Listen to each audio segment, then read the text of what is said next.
Today, we have the honor of sitting down with Dr. Casey Means, who is one of the world's foremost experts in the area of metabolic health. Dr. Means earned her MD from Stanford Medical School, co-founded the health tech company Levels, and released her first book, Good Energy, earlier this year, which has topped the charts at #1 on the New York Times bestseller list. Her online presence has exploded in recent years and now has nearly 500,000 followers across social media. Being inside the medical system and training as a surgeon, Dr. Means was confronted with an ugly truth, which is that every institution that impacts your health makes more money when you are sick and less money when you are healthy. This includes hospitals, pharmaceutical companies, medical schools, and even insurance companies. She learned that we are stuck in a vicious cycle where big food profits from making us sick, and then big pharma profits from keeping us sick. The government and the medical doctors sit in the middle, facilitating this broken system. For this reason, we believe this is one of the most important episodes we've ever had on the Mighty Pursuit podcast. It acts as a sequel to two other episodes we had earlier this year, one with Dr. Marianne Nessel talking about the corruption in the food industry, another with Dr. Robert Lustig talking about the chronic disease epidemic. Today, you'll get an inside look into the corruption of the American medical system and how big pharma forcefully stands in the way of our healing.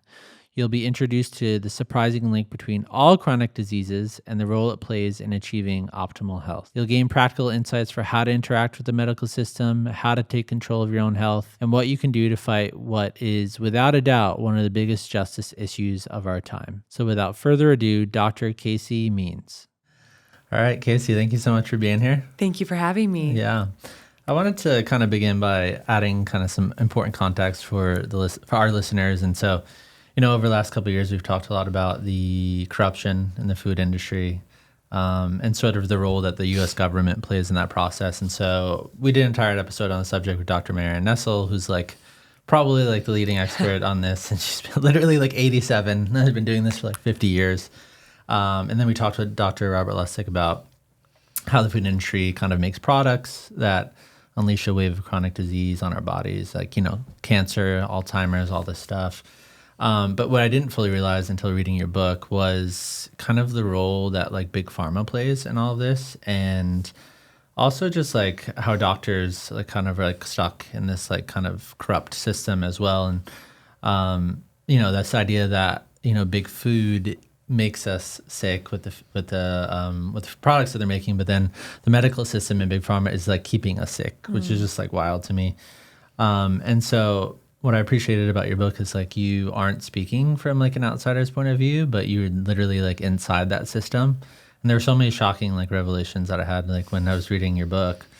And it's just kind of this vicious kind of tragic cycle between big food and big pharma, the medical system, insurance companies, and you called it a devil's bargain. Yeah. And so I think it's kind of without a doubt one of the biggest justice issues of our generation. And I think if anything, the last few years have proven to us that our generation is passionate about justice. And so I'm excited to talk about this. And so I think a good starting place would be this quote from your book as it sums up the problem from a 30,000 foot view. You wrote, "Every institution that impacts your health makes more money when you're sick and less when you're healthy, from hospitals to pharma to medical schools and even insurance companies." And so, you hear something like this and people might be thinking, oh, you're spreading conspiracy theory or something like that, which you've talked about. But it's true, it's factual. So tell me how this could be possible when it's quote unquote supposed to be health care. Well, it really just gets down to the fact that healthcare is a business. And it's not just a business, it's the largest and the fastest growing industry in the United States, which is unbelievable. You think about things like AI or energy or tech. Oh, these must be the biggest industries. They're not. It's healthcare, largest and fastest growing. And being an entrepreneur, and I co-founded Levels, we think a lot about this idea of LTV, a lifetime value of a customer. And if you think about a business, you want a very high LTV customer. And so when you think about healthcare, what would create high lifetime value in a customer? It would be having a person getting sick young, to be honest, so in childhood, and then going to doctors many times over the course of their lifetime, getting pills, getting surgeries, having interventions done for decades. That's what's profitable in our system. And the quote that you mentioned, the stark, unemotional economic reality of the business of our healthcare system in America is that the system makes more money when we're sick and it makes less money when we're healthy. That's the reality. So there's really I don't think there's any nefarious actors in this situation. It's just simply an incentives problem that touches every single aspect of our society. If we can get people to, unfortunately, rack up chronic illnesses and then continue managing them for many, many decades, that's highly profitable. And I think what happens that's insidious is that because of that economic reality, it's an invisible hand that shapes a lot of things about how we as doctors and people fundamentally think about the body. We think of disease as inevitable. We think of being on a medication as a rite of passage as an American. It's just part of what we do. We think of, racking up these diagnoses as just part of the world. But we have to remember that this is all actually very new. All these chronic diseases that you mentioned in the introduction, like cancer and Alzheimer's, dementia, and astronomical rates of heart disease, fatty liver disease, the fact that kids now have just rampant mental health issues, autism, ADHD, food allergies, depression, all of it, it's all going up all at once. And again, there's no person, I think, pulling the puppet strings in some industry. It's actually just there's a big incentive problem that gets us to ignore that all of these conditions are connected. They're all quite solvable with simple changes to our food and our lifestyle and reforming our toxic food system. But right now, there's really little education to doctors about those root causes, and we don't really have any financial incentive to approach it from a connected place. So now we are in a total disaster with health, and you'll look at the headlines and they'll literally say all these conditions are going up and no one knows why, but that's not accurate. The science is very clear on why all these conditions are going up. It's because we are eating toxic food. Our lifestyle has changed radically over the past 50 years. As we've moved indoors, we're sitting all the time, we're very stressed, and it's crushing our biology. And so that's really the message of the book, and what I'm, really trying to get across to everyone, from individuals to investors to doctors to government officials, is that this is not complicated and we could restore American health rapidly, but we have to focus on those root causes that unfortunately the incentives have institutionally gotten us to ignore. Yeah, when I think about incentives, I mean, we talked about this with Mary Nissel about the food industry. Do you not think it's like an ethical dilemma? I mean, it's like one thing you were talking about a business, or it's not. We're not selling a movie or like a video game or a piece of clothing, right? And so it makes sense to think about like a profit-based mindset. But when we're talking about like our literal health, then why would you operate it like a business and try to kind of maximize profits at somebody's expense? Yeah, it's a great question, because fundamentally what you would think is that our system would be motivated to have good outcomes. But that's actually, unfortunately, just because of the way the business was set up of healthcare, we are not paid for outcomes. We're paid for volume.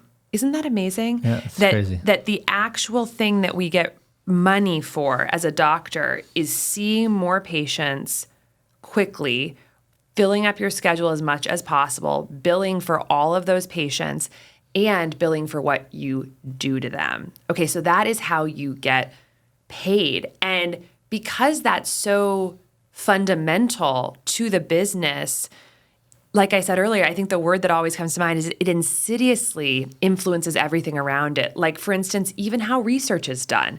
We start to approach research questions as if it's just inevitable that people are going to get sick, so we have to research these treatments or these drugs rather than spending research on proactive, root cause-based research that would actually help us lead to good outcomes. And to me, good outcomes means a patient that gets healthier. Yeah. And our system has corrupted what we even think of as doctors as good outcomes, because we basically learn in medical school. I was at Stanford Medical School. I am telling you, I did not know that heart disease was reversible. I did not know that type 2 diabetes was reversible.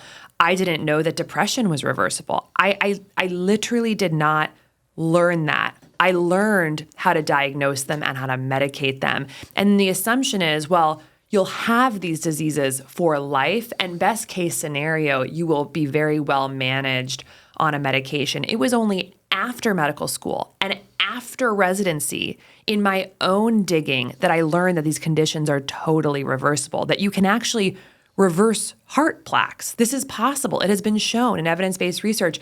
So even the research that gets surfaced to trainees and doctors and people and headlines, even that is very skewed towards a reactionary-based philosophy of medicine, a siloed view of medicine, because it's so rotten from the core because of the incentives. So what I would love to see is that doctors actually work for outcomes, not for volume. And there has been an effort for that to happen. There was a movement around the Affordable Care Act to move towards value-based care, which is, it sounds incredible because the value equation is high value is good outcomes over low cost. And doctors were going to get paid more for high value care. They had to show and provide better outcomes over lower cost. And the way that the government was going to standardize and institutionalize this was have doctors report on quality metrics. Unfortunately, the quality metrics they chose that doctors needed to report on weren't things like, did you have a patient with asthma who reversed their asthma? The good outcome was, do you have a patient who is on long-term asthma medication? So even the good outcomes got co-opted to be medication adherence, not restoration of health. So you take something that sounds great like value-based care, we're going to shift the incentives, and it still went straight to how many patients can we medicate, which is devastating because I do think if doctors were actually paid for how many patients' diseases they can reverse, we would have to move towards healthier food and lifestyle because those are the levers that can change our cellular physiology to reverse disease and restore thriving. Medications can't really do that.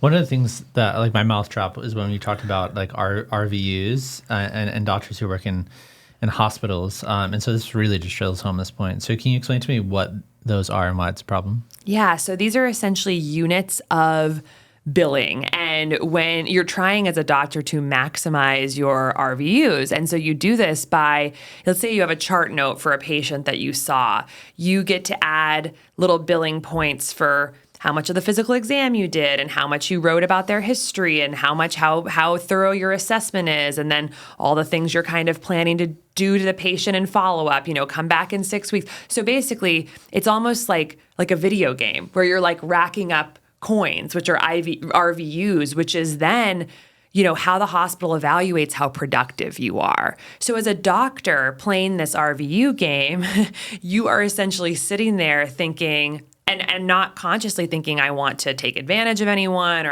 but like the game is like, I will make more RVUs if I do surgery than if I counsel this patient on nutrition. And that is tied to promotions, that is tied to salary. So it's pretty dark how the system is set up to take these incredible minds, who have spent so much time and energy learning about medicine and so deeply want to get into medicine to help patients, doctors, and put them in a system where they're totally pushed towards one outcome and one outcome only. And so even if the intentions are totally pure, you're in a system that benefits off of not truly healing patients, because a healed patient is a lost customer. So how does a billing code work? Well, what is a billing code like, and like how does that practically work? Is it like is it a certain like procedure? Would that be a billing code? Yeah, there's a certain number of RVUs for different procedures that you might do. So if a patient comes into, I was practicing ear, nose, and throat, and they come in for their post-op sinus surgery exam and you put a camera in their nose, you would put in the note that you did this procedure. And that would then have a number that's associated with it, a billing code, and then you would be appointed some amount of RVUs for that, which are standardized. So it's kind of whatever's going on in that patient room when you're with the patient, you are mentally recording everything you've done during that visit. That goes into an electronic health record. And then each of those procedures or whatever was done is assigned a numerical code. And then that particular visit gets some amount of RVUs. So then who gets billed for that code? The insurance companies? The insurance companies, yeah. And so then where do insurance companies like pay? I mean, obviously medical debt is like a huge thing in our country. And so like the insurance company is like, is this money stuff that's then coming back then on the consumer, or is like the insurance companies are largely paying the cost of making a hospital profitable? Yeah, I mean, ultimately the visit will be submitted to insurance, and then the insurance company is going to review the notes in detail and make sure that everything's accounted for and they agree with like everything that was billed for. And then the hospital or the doctor's office gets some level of reimbursement. And sometimes there are disputes that happen, in that process of something's denied, and then there's an appeal or something like that. But yeah, fundamentally the money is flowing from generally an insurance company to a doctor or hospital system, and then a patient has some type of copay, or the patient is paying more out of pocket as part of their deductible for their insurance plan. Yeah, because I think what I'm getting at is the insurance companies is another part of this equation, because I mean, even when I think about my own insurance, it's like they're not like giving you like good rates for like proactive care, right? And so like we'll talk about this later, but the whole functional medicine field like is just disproportionately like out of network for like insurance companies. And so it's like, okay, you have a disease, let's do a copay now, but it's like, hey, I want to do like all these tests or things that are proactive for my health. Okay, you can pay out of pocket for that because we're not going to cover it. And so it's like the insurance companies as well are like, it's almost like they're wanting to just only step in when you're sick. Yeah, well, there was an interesting thing that also happened during the development of the Affordable Care Act, which was that there was this idea that, insurance companies are, they're basically making so much money at the expense of not paying out enough reimbursements. So what are we going to do? Well, we are going to mandate that 85% of the money they make has to be paid out to basically medical claims, and 15% is what they can keep. And so that sounds good on paper because you're like, oh yeah, we're going to hold those insurance companies accountable, and they're going to have to basically not keep as much profit and spend more on patients. But again, it's the devil's in the details. What ended up happening was there was no rule that insurance companies couldn't just raise premiums. So if they're sitting there thinking we get to keep 15% for ourselves and 85% has to be paid out, well, we will just keep raising premiums so that our 15% gets bigger and bigger and bigger. So patients would think, insurance companies, like, they're on our side. They don't want us to have all these procedures because they have to pay for them. But if they need to create a bigger pie to get a bigger 15%, then what is that incentivizing? More stuff happening to make that 85% bigger and that 15% bigger. Does that make sense? Yeah, that makes sense. And that's called the minimum loss ratio. And it's dark because it's you start to see like some of the things that we pay lip service to, like value-based care or holding insurance companies accountable, they're not actually leading to what we think they're going to lead to, which is just wild to me. And one other trend that's interesting is because premiums have gone up so much. So the way that would have worked better is if they'd said, and premiums can't go above this amount, right? Because then it would be like, okay, we do have to actually figure out how to like encourage doctors to do less costly interventions because there would be some cap, but there's not. So premiums have gone up hugely, outpacing inflation over the past 5-10 years. So what are patients doing? They're like, well, these monthly payments for my insurance plan are so expensive. I'm going to get a cheaper plan with a high deductible, because that's usually how it works. The cheaper the plan, the higher you have to pay out of pocket, which is your deductible, until your insurance kicks in.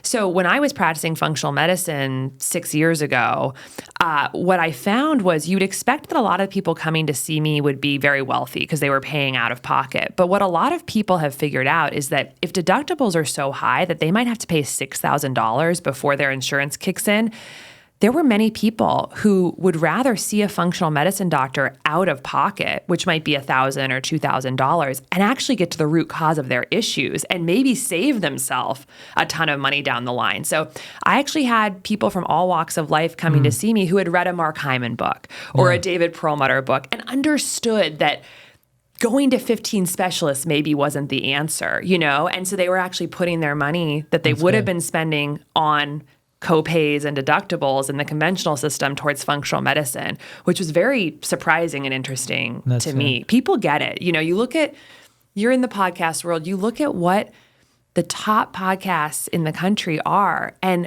most of them, like someone like Rogan, or Tucker Carlson or whatnot, they're all talking about functional medicine or health, and so I think it's really interesting. You don't see it on mainstream media, but I think there's a huge movement where Americans are really understanding these dynamics and are putting their money towards outside the system because they want to get well, Yeah, I mean, it's such a systemic thing. I think I'm interested. I mean, there's a famous saying that goes, if you know better, do better. Right. And so do doctors fully understand the system that they're participating in, that it doesn't work? I think that doctors feel very trapped in a broken system. It's a massive investment to be a doctor. There are a lot easier ways to make money. People go into it with really good intentions. It's 4 years of college, 4 years of medical school, 3 to 9 years of residency, fellowship, board certification, so many tests. It's incredible how much people invest in this for good intentions. And then I think there's a lot of disillusionment that happens over that period of time where they realize this is not exactly what I signed up for. And I saw so much rampant depression, anxiety. Sadly, there's actually a lot of suicide amongst doctors. There's over 400 doctors kill themselves every single year. I mean, that's wild to think about. That's a public health crisis. That's 4 medical school classes every single year just dying. And I think at their own hand. And I think you have to think about, what does that mean? These are people who went into medicine to help people, and they have the resources to theoretically understand mental health. And I think it comes down to there being such a spiritual crisis in medicine where you went into it with the best of intentions and you are then trapped hundreds of thousands of dollars in debt in a system that is undeniably not promoting, good public health. Our country is getting sicker every single year. Our country is spending more money every year and getting sicker every year. So that's the definition of a broken system. And as a doctor, you're in that, and it's very hard to pivot or see another way out after those decades of investment. So I think doctors on some level, on some spiritual level, get it. But I think there's also a dynamic that happens where patients in America are very sick.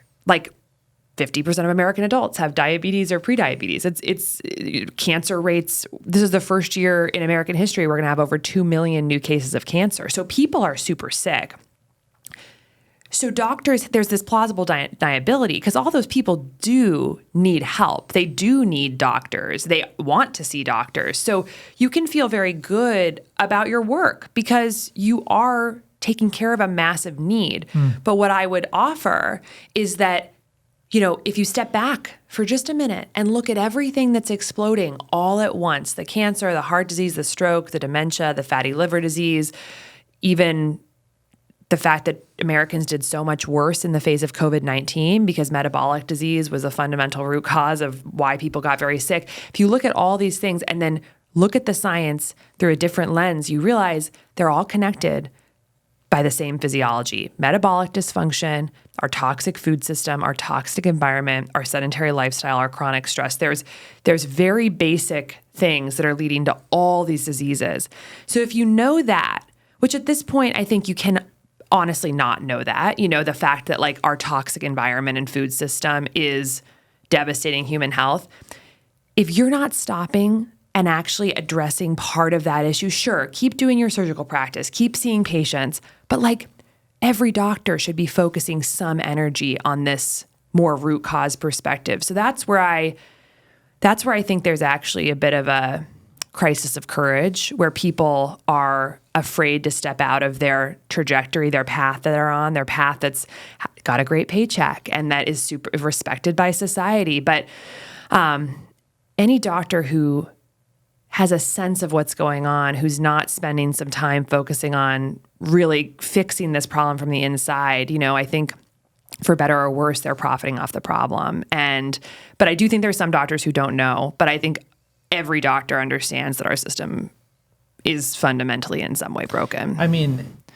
you quit in September 2018 and walked away from like a mid six-figure salary. And when you realized that the way that the system was set up and wanting to learn more about the root causes behind all of these things, which is very admirable, I think.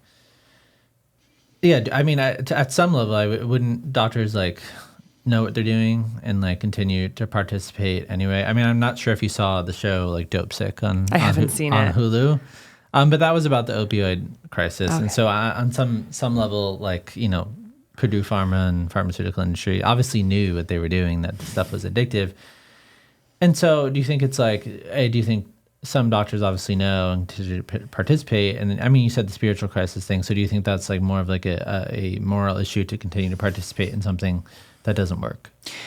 Well, having been inside the system, I can really see how it kind of, you get so busy and you're so heads down in your specialty that it's hard to kind of look at the big picture, because everything about our healthcare system has entrenched this idea that the body is all these separate parts. Even the way med school is structured, it's you have your liver month, and then your heart month, and then your brain month, and then your GI month. And it's from day one, it's the body is all these separate parts, and you're going to choose one of those parts to devote your life to, and then that's what you're going to focus on. And if there's a problem with another part, you're going to send them to the amazing doctor who focuses on that part. What's crazy is that, and you're in the function. You were mentioning that you've engaged with functional medicine and you've interviewed some of these amazing doctors, but it's that's not the way the body works. The body is not separated into all these different parts. So even from the core of the education, it's not biologically accurate. But what happens in the hospital is you spent the 4 years of college, 4 years of medical school, 5 years of residency, 2 years of fellowship, focusing on smaller and smaller and smaller and smaller parts of the body. So it's just sort of, and then you're working 80 to 100 hours a week, and you have hundreds of patients you're seeing every week, all of whom want help. So I have so much compassion for doctors, because I can tell you firsthand, it's kind of a shit show in the hospital, right? So many people, so much need, everyone's suffering, and you are an expert, a world expert on a 3 square inch part of the body. So what do and you've got this, let's say, I'll just paint the picture. Let's say you're having a surgery day as an ear, nose, and throat surgeon. You might do 6 to 8 sinus surgeries that day, maybe a tonsillectomy, a sinus surgery, an ear tube, something like that. These patients are in pain after surgery and they want pain medication. And part of your reimbursement is actually tied to patient satisfaction. So how well their pain is managed. So you have 18 minutes in between each surgery, maybe. You are writing the post-op orders, you're writing the prescription, you need to keep things moving. The OR is depending on you, the operating room, to keep things moving. So you give that opioid prescription and you think you're being responsible. You only give them 10 or you only give them 15 pills. And but if you think about the day-to-day life of a doctor, that could just continue for 30 years, right? Just this constant treadmill of people in, people out, and giving them a prescription, which is what we were trained to do. Patient has surgery, give them an opioid medication. I'll give them a small amount so they don't, get addicted. But unfortunately, if you stepped back from all of that for a second, there's so many things I would highlight to that doctor. One, how many of those surgeries are preventable? Literally, how many, what if you looked at the research, went back, did your own research, and realized maybe a lot of the sinusitis is preventable. Maybe a lot of the large tonsils is preventable. Maybe a lot of this ear pus is preventable that you're putting tubes in the ear for, because fundamentally they're all inflammatory issues, right? It's all about inflammation. And I'm just speaking to my specialty, ear, nose, and throat. And so if you maybe what if they stepped out of that matrix for 6 months and research, what are all the ways we could reduce inflammation in the body? Maybe half those patients wouldn't even need surgery. I don't know. But I mean, my hypothesis is that if you get at the root of the inflammation, a lot would go away. The second piece I would think about is, what are the other modalities we could use to manage pain? Mind-body therapies, acupuncture, massage. There are so many other ways to manage pain that we never learned about in medical school. We don't have any education in it. So we stay on this treadmill just for years and years and years and can feel very good about our work because we're taking care of patients. But what I think doctors need, that wake-up call, is to really look at, like, what am I doing that is actually preventable? Like, what could I be doing to actually keep patients out of the operating room? And then for really high-risk things that I'm doing, like prescribing opioids, is there anything else I could be doing to support that patient with that need? But they just don't have time or energy or education to kind of do that process. Yeah. That's why it takes some sort of real reckoning or boldness, I think, to get doctors kind of unplugged from the cord. And usually it's a personal experience, I found. Most of the functional medicine doctors, the thought leaders, they have seen someone in their family or their self get really let down by the medical system, and it kind of forces them to go in a different direction than what they've been trained. Yeah. So, I mean, you mentioned learning medical school. So, like, what are doctors taught in medical school? And, as we'll learn later, like, free interventions like nutrition, exercise are some of the greatest needle movers for our health. And so what are doctors learning about those things if they're just huge things for our health? Well, 80% of medical schools do not require a single course in nutrition, which is unbelievable because almost every chronic disease taking the lives of Americans early, like heart disease and dementia and type 2 diabetes, are driven by food. And we do not learn about food. I remember at Stanford Medical School in 4 years, and I was very interested in nutrition. I did nutrigenomics in college, and the only thing I recall learning about nutrition was a professor who had done research on the impact of aged garlic on cardiovascular disease, and he gave one lecture about basically how aged garlic, the studies showed it did not actually have an impact on heart disease. I'm telling you, that was the extent of my nutrition education at Stanford. And almost every disease torturing our lives is tied to food. So what's that about? So I think number one is we're not learning about nutrition, and we're not meaningfully learning about exercise, sleep, about stress management, even though we know without a shadow of a doubt from peer-reviewed scientific literature that those are key drivers of our health issues. And then not to mention things like circadian biology, like our relationship with light, as well as the toxins in our environment, the 80,000 synthetic toxins that are littering our food, water, air, homes, cars, they're everywhere. Those, it's not even a minute on it in medical school. So doctors do not have the language to deeply and fundamentally address the modifiable lifestyle factors. Of course, we learn that exercise and healthy diet is important for preventing heart disease. Sure, yeah, we learn the broad brushstrokes, right? Like it's not like someone saying exercise doesn't matter, but we're not learning how to use it as a meaningful tool. Versus things like pharmacology, I had hundreds of pages of Excel spreadsheets that I typed up, with in size 8 font of every single drug. I mean, you learn 20,000. You're learning tens of thousands of pharmaceuticals, their name, their trade name, the mechanism of action, the side effects, the half-life, about thousands of drugs and you're tested on them, to the minutia, but not that way about anything related to food, exercise, circadian biology, stress management, toxins. So it's very intervention focused, I would say. So basically, medical school is set up as understanding human physiology as it pertains to each organ system, understanding pathophysiology, which is the diseases that can happen to each organ system, and then understanding diagnosis. So how do you actually diagnose a patient? What tests you need to do, and what are the signs and symptoms of each disease? And then how to treat, and that is drugs and surgery. So that's basically the medical school curriculum, which sounds reasonable on paper, right? It's like, oh yeah, that's how you become a good doctor. But when we know what's causing diseases in this country is not a medication deficiency, it doesn't make a lot of sense to so disproportionately just teach about the medications. Yeah, I mean, it sounds reasonable, but I mean, you look underneath the hood and it's quite dark in the sense of, I mean, how much of an influence do you think Big Pharma has on the medical system?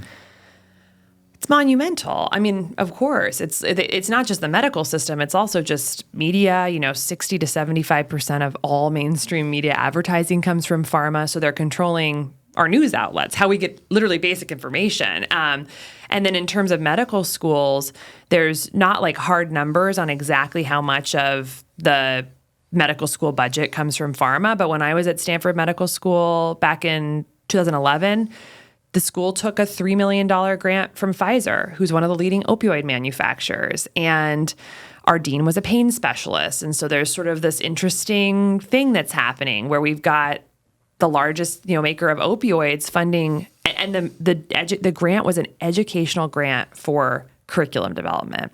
So it's like, and of course it said there's no strings attached, this is totally without any bias, but like money talks, right? And so of course we're not going to be only learning about non-pharmacological interventions for pain if $3 million budget, for our curriculum is coming from a pharmaceutical company. So it's a lot of money is funneling from pharma to the FDA, to medical schools, NIH. There are no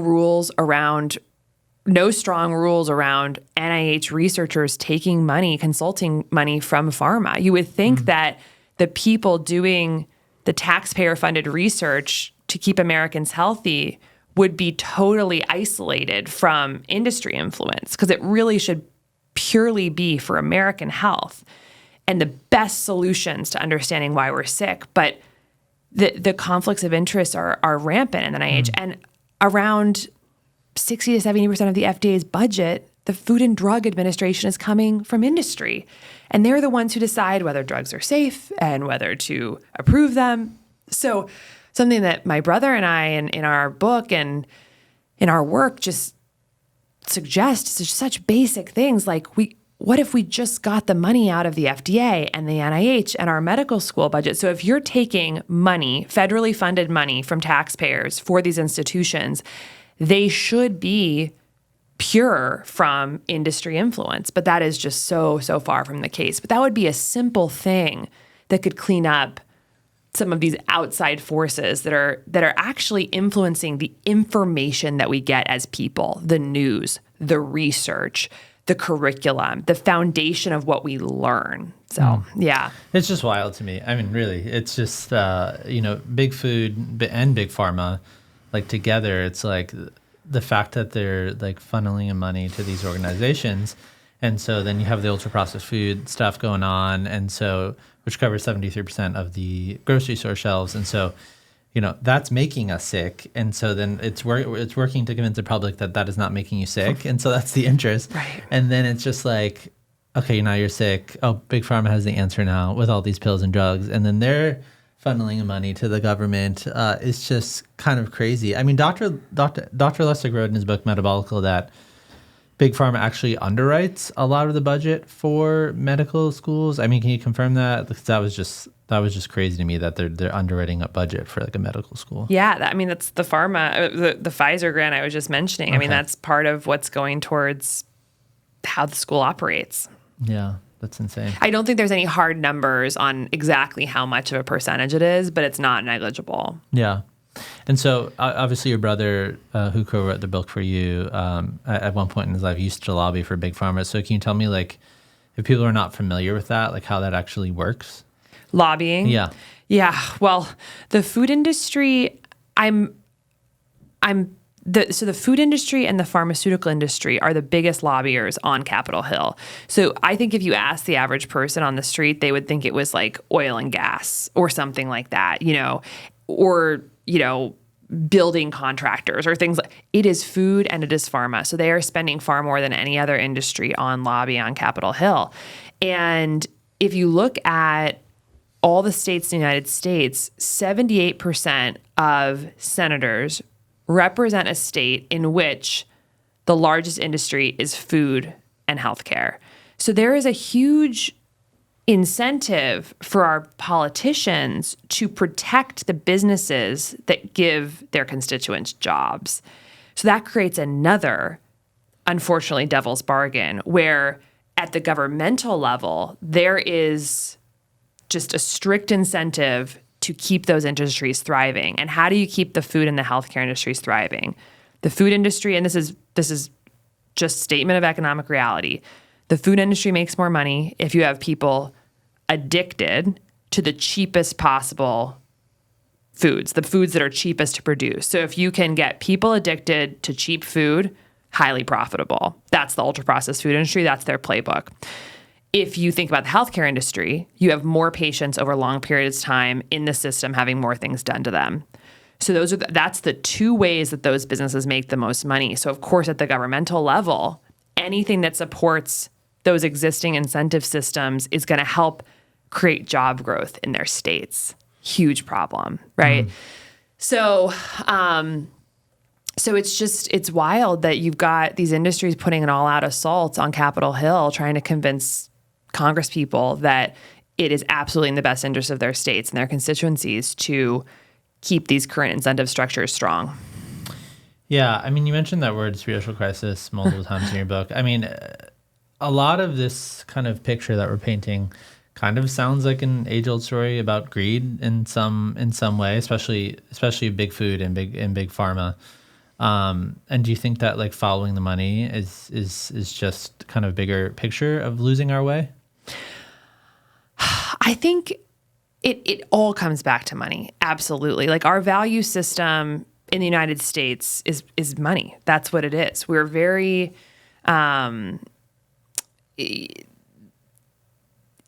if you think, you think about like what do we pride ourselves on in America? It's like our GDP. It's not our total health score. It's not our total happiness or contentment score in the US. It's our GDP. It's like how much is the economy worth at all costs. I mean, even life expectancy isn't a metric that we track or report on when we think about the success of the United States. It's literally the gross domestic product. So, but when you step back and think about like, what's the purpose of a country? What's the purpose of a government? Like it should be to have a thriving, healthy, productive population that's competitive and safe and, pursuing health and happiness. And that's not what's happening right now. Like healthy food is more expensive than unhealthy food because of our farm bill subsidies. We have virtually unregulated toxins going into our food, water, and air. We have our main institutions, USDA, FDA, NIH, that control food and health are deeply interlinked with industry that doesn't have individual interests in mind. So we're far off. And I think when I say, spiritual crisis, I think it comes back to a belief that I have, which is that part of why we're going down this track, and it feels like a train that's kind of just a runaway train, is that it's like if we stepped back and got in touch with, I think, our spiritual nature, and simply, it doesn't matter if you believe in spirituality or God or not. Like, even if you're the most agnostic, atheist person in the world, it's pretty insane that we're here as humans having a human experience in a big universe, right? Like, we're here for a short period of time in an infinite universe, and we have this incredible consciousness, and we're having this incredible experience. Why wouldn't you want to protect that? Why wouldn't you want to take steps to honor and respect the sheer statistical near impossibility that we're alive for one time? We get to be here, and that, depending on your spiritual beliefs, you have different thoughts about whether we're going to come back and reincarnation. Yeah. But like, we know we're here now for a short period of time, and we have incredible powers and capabilities of consciousness and ability to love. And we are choosing to totally be distracted from that fact. Yeah, no matter where you fall on the religious spectrum, that's a fact. It's wild that we're here, and we are destroying that opportunity by poisoning the body and poisoning the earth that sustains our body. And to me, that just feels so dark. Like, it's almost like with tech and with urbanization and with the rapid pace of change and with the way that we are so alleged to money, we have forgotten what actually matters, which is that we have to protect this incredible temple of the body while we're here on this planet. Like, what is the real purpose of being here? It's not, we're all going to die, right? Why are we voraciously just accumulating wealth and greed when this is all going to be over in a few decades? It really, as I've gotten so deep into the science, I'm like, I think this is so much bigger than this, because it's not going to be a passion, I think, for just like healthy food that's going to turn the direction of our species around. I think it's going to have to be something deeper than that, about a recommitment to awe about the preciousness of this experience to be alive, that we have somehow, and you see people more, you can see it in so many ways how we're disrespecting that opportunity, one of which is allowing ourselves to become addicted to tech, right? Like the fact that the average child in America is on a screen over 7 hours a day and is outdoors less time than a prisoner. Like we're choosing that. Families are choosing that. This is a choice. And if we were tapped into our miraculous nature, and especially the miraculous nature of our children, where do they come from, right? It's a miracle.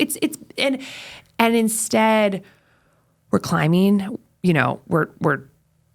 we are committed to other priorities right now. And we need to wake up from that slumber that we're in. Yeah. I mean, that's so powerful. I think it's just absolutely mind-blowing to me. I mean, we're in an election year, right? And so it seems to me that, politicians, like this, I just don't feel like it's talked about, right? And so there's just so much going back and forth on X and Instagram and like all these different things with campaigns and whatever.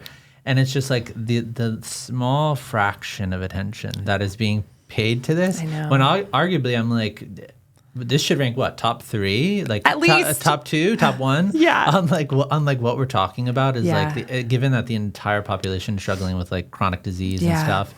And so, do you think on that level, like election year, do you think politicians like is it because of the incentives and the big food and the being in bed with big food and big pharma, or is it that they know that like we're not going to create change, or that they don't want to attempt to create change? Because there's, I mean, I was going to close this later, but like they're literally, the president could write executive orders right now. Yeah. And like literally create change overnight with just some executive orders, Well, I think what's really hopeful is you look at what someone like RFK is talking about. Yeah. And like, this is what he's running on. He is talking about health like no one has talked about it in my lifetime.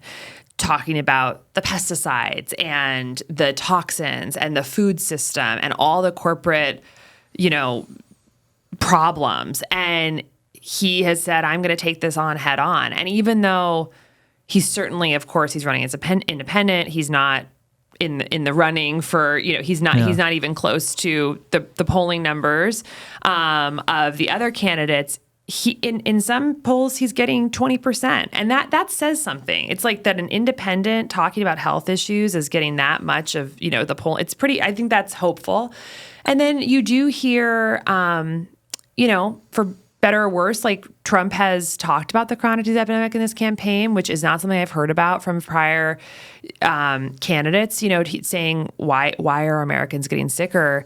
And I think it more broadly speaks to sort of this rise and this populism sentimentality that's happening, where this sense of Americans are fed up by this sort of relationship between industry and the population basically feeling like it's almost like the matrix battery for just these industries that are really running. They seem to be running the government. They seem to be running the course of our lives. And so I think that's why you're seeing some of that political trend of like politicians who are speaking to, and I think this is what kind of Trump plays on a lot, is like, I'm going to take them on. I'm going to take these people on for the population. So they're so interesting how these trends are emerging, and who knows how all the chips are going to fall. But there something is resonating with like, we are going to take on the corporate interests that are keeping Americans down definitely seems to be a message that is very alive in this election. No, I feel that for and sure. I think that it just speaks to Americans know what's going on. I get, as I'm sure you do with a lot of your podcasts, just hundreds and thousands of messages from people sharing their stories about how this has basically played out in their own lives. And so I'm very hopeful. I think there's a lot of light, but it's not going to be an incremental fix, right? Like it's not, my brother jokes always like the healthcare policy changes we need are not like changing a few words on page 200 of the Medicare Part D bill. It's not what it needs to be much deeper than that and much more systemic for us to really shift the direction. This is not about, let's change the prescription drug prices by this much, which is what a lot of prior politicians have played on to, get the older vote in America. Like we're going to fight the company, but that's not, we can't get distracted. That's important. But what's more important is just eliminating the toxic stew of our environment that's destroying American capital. Yeah. No, that's really good. And I don't want people to like lose the through line. Obviously you hear RFK or you hear name Trump or Kamala, and it's like the 10,000 associations with like a political thing, and it's just like keeping your eye on the ball in the sense of like what we're really talking about here is like it doesn't matter who it is, like it's just like talking about this in general and then pushing for that I think is just extremely important no matter what your political persuasion is. And I also don't want people to come away with an all or nothing mentality in the sense that like everything is bad, nothing in the medical system is beneficial. And so you've talked about this in the book, but what is the modern medical system effective in treating? Yeah, I mean, it is so important to draw this distinction, and Callie and I talk about it very specifically in the book that like there's acute issues and there's chronic issues, and where the American healthcare system shines is acute issues, and this is things that are like immediately life-threatening, where you need a swift and dramatic intervention, or else you might die. So this is like things like a car accident or a big trauma or an overwhelming infection, even something like if you're having a heart attack, like getting heart surgery, like that can save your life. And that's amazing. Complicated childbirth, the fact that we can do C-sections now, like these things are incredible. And I would want to be in America if something like that was happening. But what is ailing the vast majority of Americans today, because we've gotten the acute issues that used to kill a lot of people, like infectious disease, under control, is chronic issues. So these are the issues that are rooted in the intersection between diet, lifestyle, and genetics that simmer and brew over months and years and decades, and that are that the most effective intervention for them is modifiable lifestyle factors. It's not medication. This is now 85-90% of our healthcare costs is chronic issues. And 9 of the 10 leading causes of disease in the United States, other than accidents, is chronic issues. So it's not the acute stuff that's really killing us in mass anymore. It's chronic issues. But what has happened is the healthcare system has essentially taken the trust that was built from how well we've done with acute issues, like antibiotics, and then ask people to essentially apply that lens, that intervention lens, to all these chronic issues that have cropped up. But it doesn't work, because the more that we are intervening and medicating and doing surgery on these chronic conditions, which doesn't actually affect the root cause, the sicker we're getting. So, and this is all happening so quickly. This is like, 75 years that this has been an issue, like really since kind of World War II, things really started picking up. You look at the charts, like the obesity, the diabetes, it all started going up 30, 40, 50 years ago. So this is like brand new issues. And so that's very hopeful to me, because we kind of got ourselves into this mess with the wrong paradigm of like intervene in the same way we intervene on acute issues to chronic issues. We're kind of seeing that doesn't really work. We have to get at the core, the root issue. But now we got to shift gears, because it's been like 50 years of getting into a huge mess. We're really obviously seeing that the approach we're taking isn't working. Let's shift gears. And that's really what the message that I'm trying to share and that the book is trying to share is that we can. It's straightforward. There are easy ways to do it. This is not that complicated, actually. And we could reclaim our health as a country in just a couple years if we could clean up some of these modifiable factors. So before we get into chronic disease and metabolic health, so I explained to you the value of our company of just being nuanced, but a couple rapid fire things. So what would you say like big pharma is good for? And so, for example, one of The guest we found in this podcast, she's kind of a famous stroke survivor. She had like a AVM, kind of a brain stroke, which was genetic. She had like a genetic thing going on in her brain. And so she just like lost all functionality and stuff like that. And so obviously might require some medications. And so when it comes to the role of big pharma in general, are there certain things where you're like, probably going to need a medication for that, and it's not necessarily something we should push back on, versus other things like, I don't know, we're talking about statins later probably, or just other things that they just like give you that you don't necessarily need? Yeah, I think there's many, many things. So I would say one category would be infectious disease. But that is very nuanced as well, because obviously, like, you don't want to be giving antibiotics for a viral infection because that it doesn't work. You can't treat a virus with an antibiotic that affects bacteria. And we're doing that a lot in this country. And so, but if you are appropriately treating a severe infection with the appropriate antibiotic, that's a great use of pharmaceutical intervention. Again, like the vast majority of deaths prior to this past 2 centuries have been dying from infection. And so that's amazing.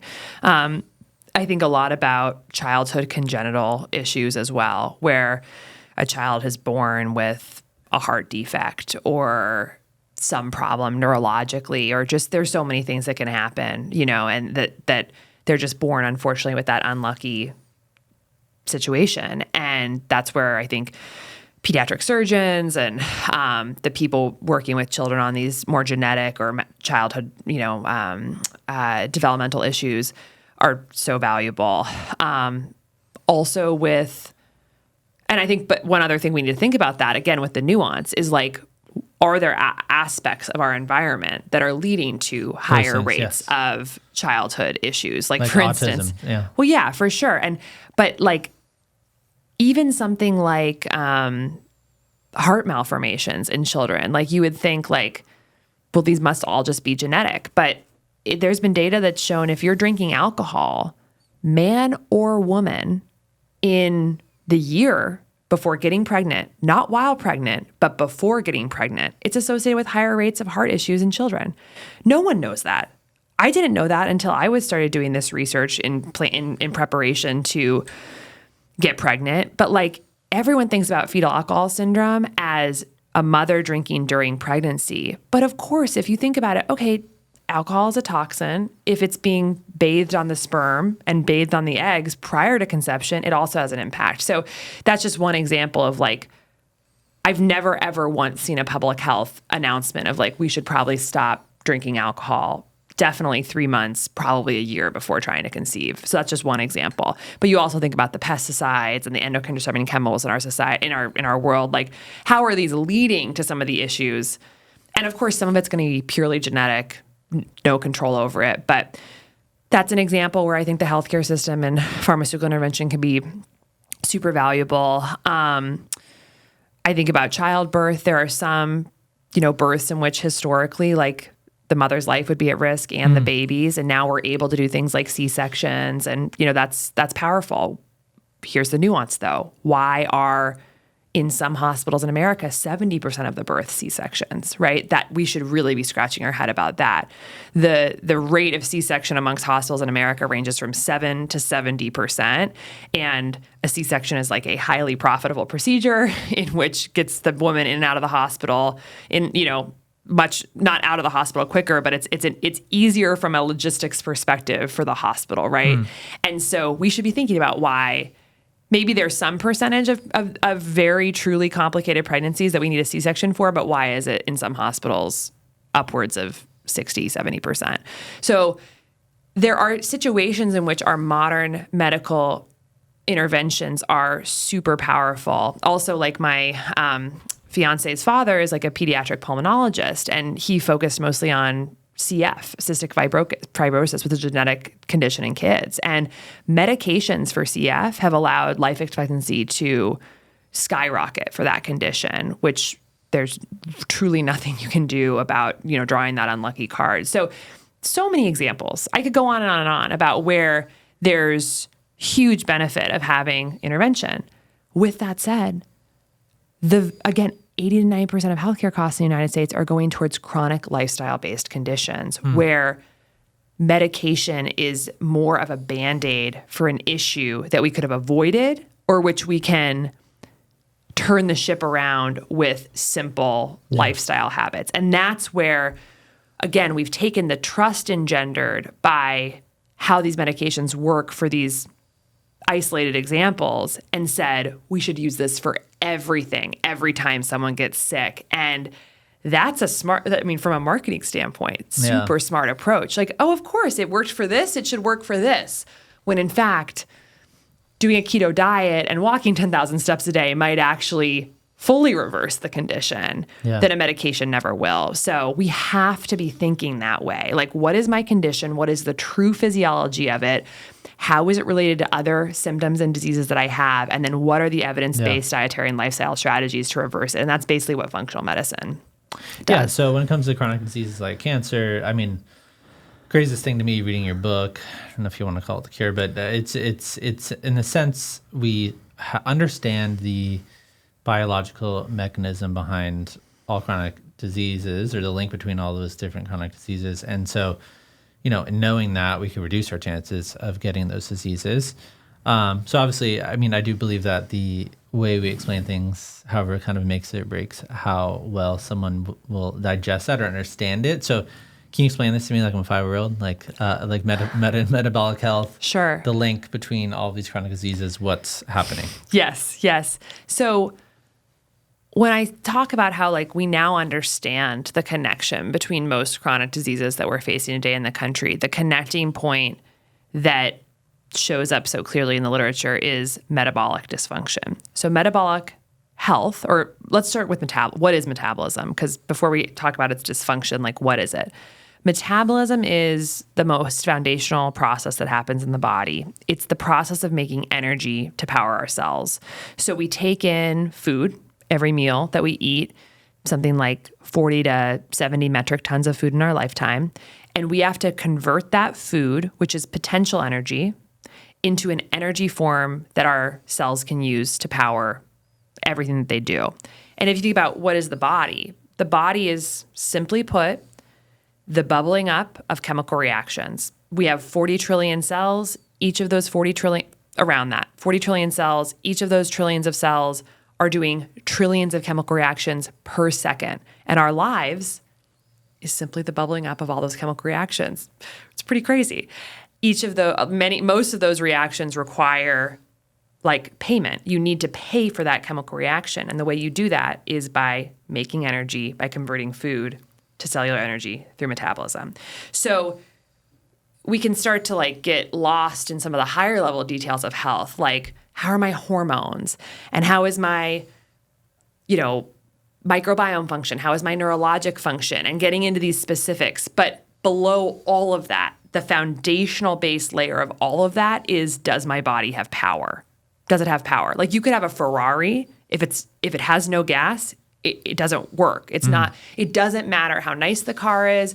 So gas, power, metabolism, it has to be going well for any of the other specialized stuff in the body to work.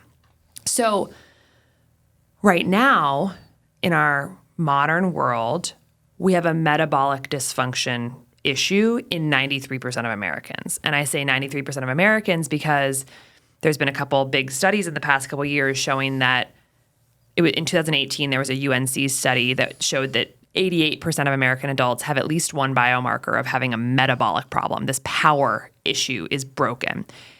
The American College of Cardiology just 2 years ago showed that number had gone from 88 to 93% basically during COVID. So the numbers are increasing. So that means that among American adults, 93% have a problem with the core foundational process of powering their cells. So what is that? Why would that be a root cause of so many health issues?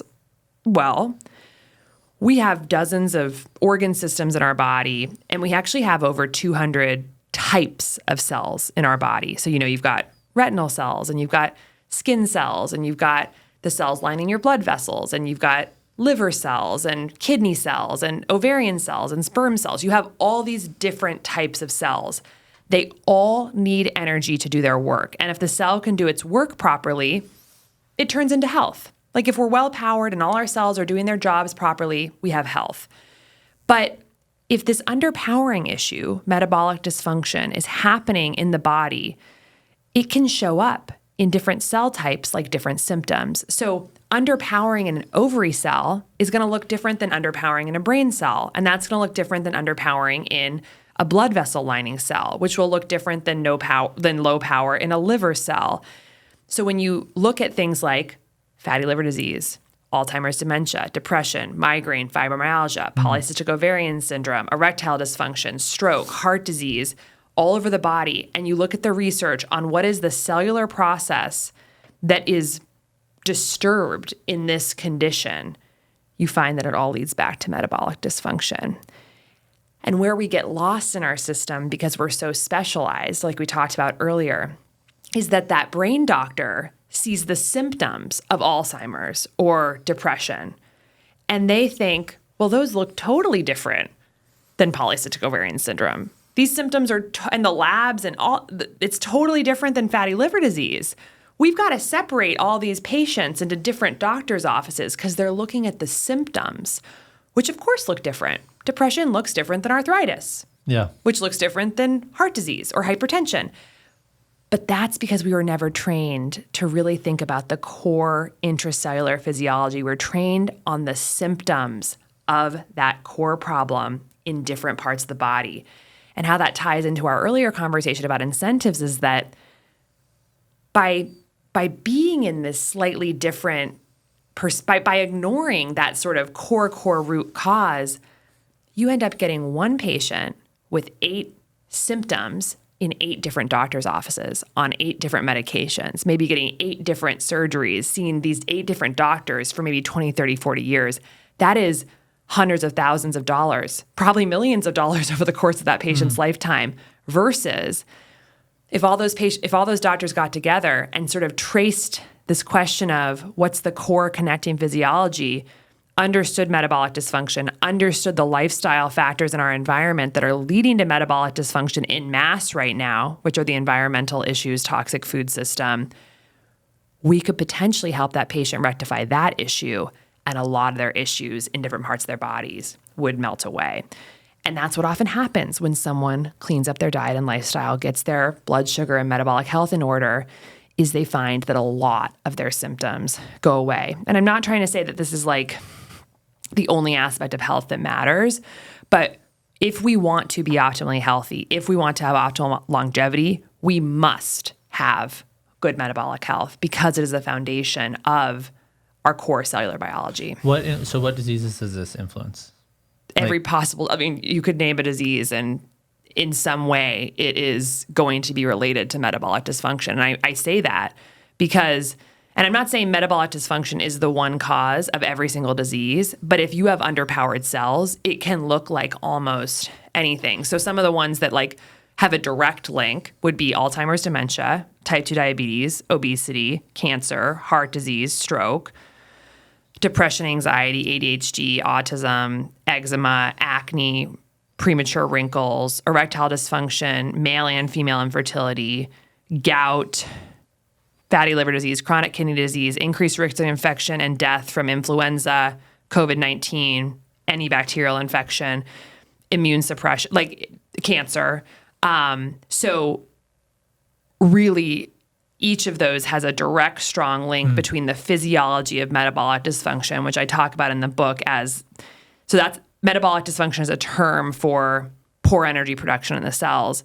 There's actually a deeper layer to it, which is what I call the trifecta of bad energy in the cells, which is 3 interlinked physiologic processes: chronic inflammation, mitochondrial dysfunction, and oxidative stress, which is basically swirling in our bodies in this modern world that leads to metabolic dysfunction, that leads to these problems in cells. But what I say to specialists like an orthopedic surgeon or an endocrinologist, I'm like, take whatever condition you're focused on and go into PubMed, where all the research papers are, and just search that condition and put the words mitochondrial dysfunction or oxidative stress or chronic inflammation after it. You are going to find dozens, if not thousands of papers that talk about that physiologic process. But again, that's not where our training focused. The training focused on diagnosing, understanding how the organ dysfunction works on that organ level, not the cellular level, the organ level. And then how do you diagnose it? How do you treat it? How do you manage it? That's really good. Yeah. Yeah, and in our episodes with Dr. Lessick and Marianne Nessel, I mean, we talked about like why this is happening. I mean, in the sense that like our modern world looks nothing like 100 years ago. And so you have this massive increase in chronic disease and all the things you just mentioned, like the incidence rates of those things 75 years ago were much lower. And so you have a processed food system, the fact that, we're sedentary all the time, these things with Big Pharma that we were just talking about. There's all these things that have changed about the modern world. And I've appreciated kind of Dan Buettner's work with the blue zones and stuff. Yeah. It's amazing because, I mean, you having evidence of these people that are living in these zones of the world that are largely minimally affected or unaffected by all the things that we're talking about. And they're not dealing with like the same issues that we're dealing with. And they're not spending any money on healthcare, really. Yeah. They're just living close to nature. Yeah. And so just to get, practical and discuss protocols we need to have in place to, quote unquote, be healthy or metabolically healthy.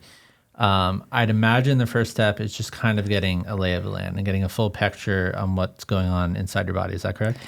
I think that's a great place to start. I mean, fundamentally, I think you actually could start by just doing some of the basics, like clean up the food, stop eating ultra-processed food, get more steps. But I do believe that it's very motivating and helpful to have a baseline assessment of the health, like the state of the union of your health. And the way that you can do that is through simple lab tests that you could actually get from your standard conventional doctor. You don't need a functional medicine doctor for some of these tests, but like understand your basic metabolic lab work. So this is going to be things like fasting glucose, triglyceride levels, HDL cholesterol, hemoglobin A1C, which is an average blood sugar marker, blood pressure, take a waist circumference.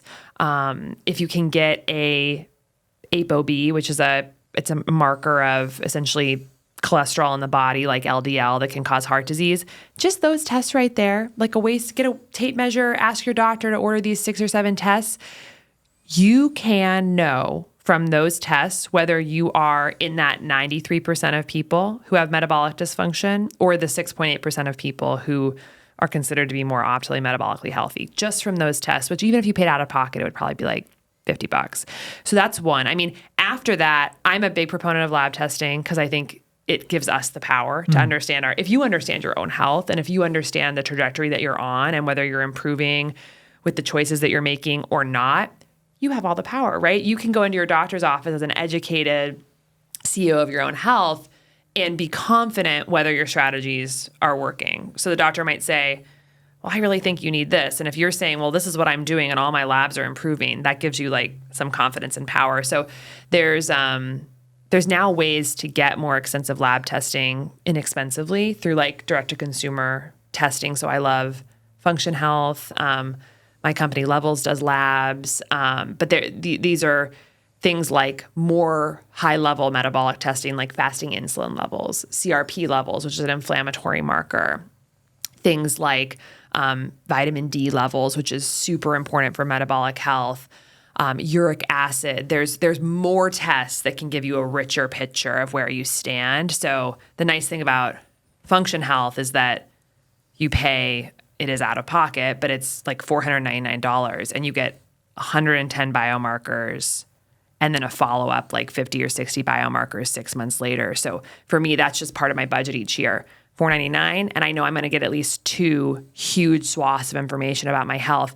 And I make changes about my diet each time I get the lab results back. Because maybe I'll be like, oh, I've been eating way more dairy and my ApoB went up a little bit. Or like, oh, I had book deadlines, so I wasn't walking as much and my hemoglobin A1C, which is a blood sugar marker, went up, a little bit. Or my fasting glucose went up. Okay, I guess I need to get back on my walking treadmill desk. Or like, oh, maybe I need to peel back on the dairy a little bit. So I, after all these years, I'm constantly iterating every time. So I just recommend it for everyone. Those first few tests I mentioned, ask your doctor for them today. we can link to articles about what the optimal ranges are, because you should just sit down with the optimal ranges and your tests and find out, am I metabolically healthy or am I not? Because if you're dealing with any health issue, and I mean literally any health issue, if you're not optimally metabolically healthy, that's an area that you can focus on that will make you start to feel a little bit better. Because if we're powering our bodies better, then triggering healing in the body is also going to be easier. Yeah. I want to take a step back because I think the idea of health and how we perceive health can be a very confusing process. So let me just give you 3 examples, and we can just break down each one of those, and then we can get deeper into like what you're saying. So the first one is like people might think that they're healthy when they're not actually healthy. And so an example of this, and we posted about this on Instagram about a month ago, and just kind of like blew up. So this is 38-year-old marathon runner in I think Australia. He's like a TikTok executive.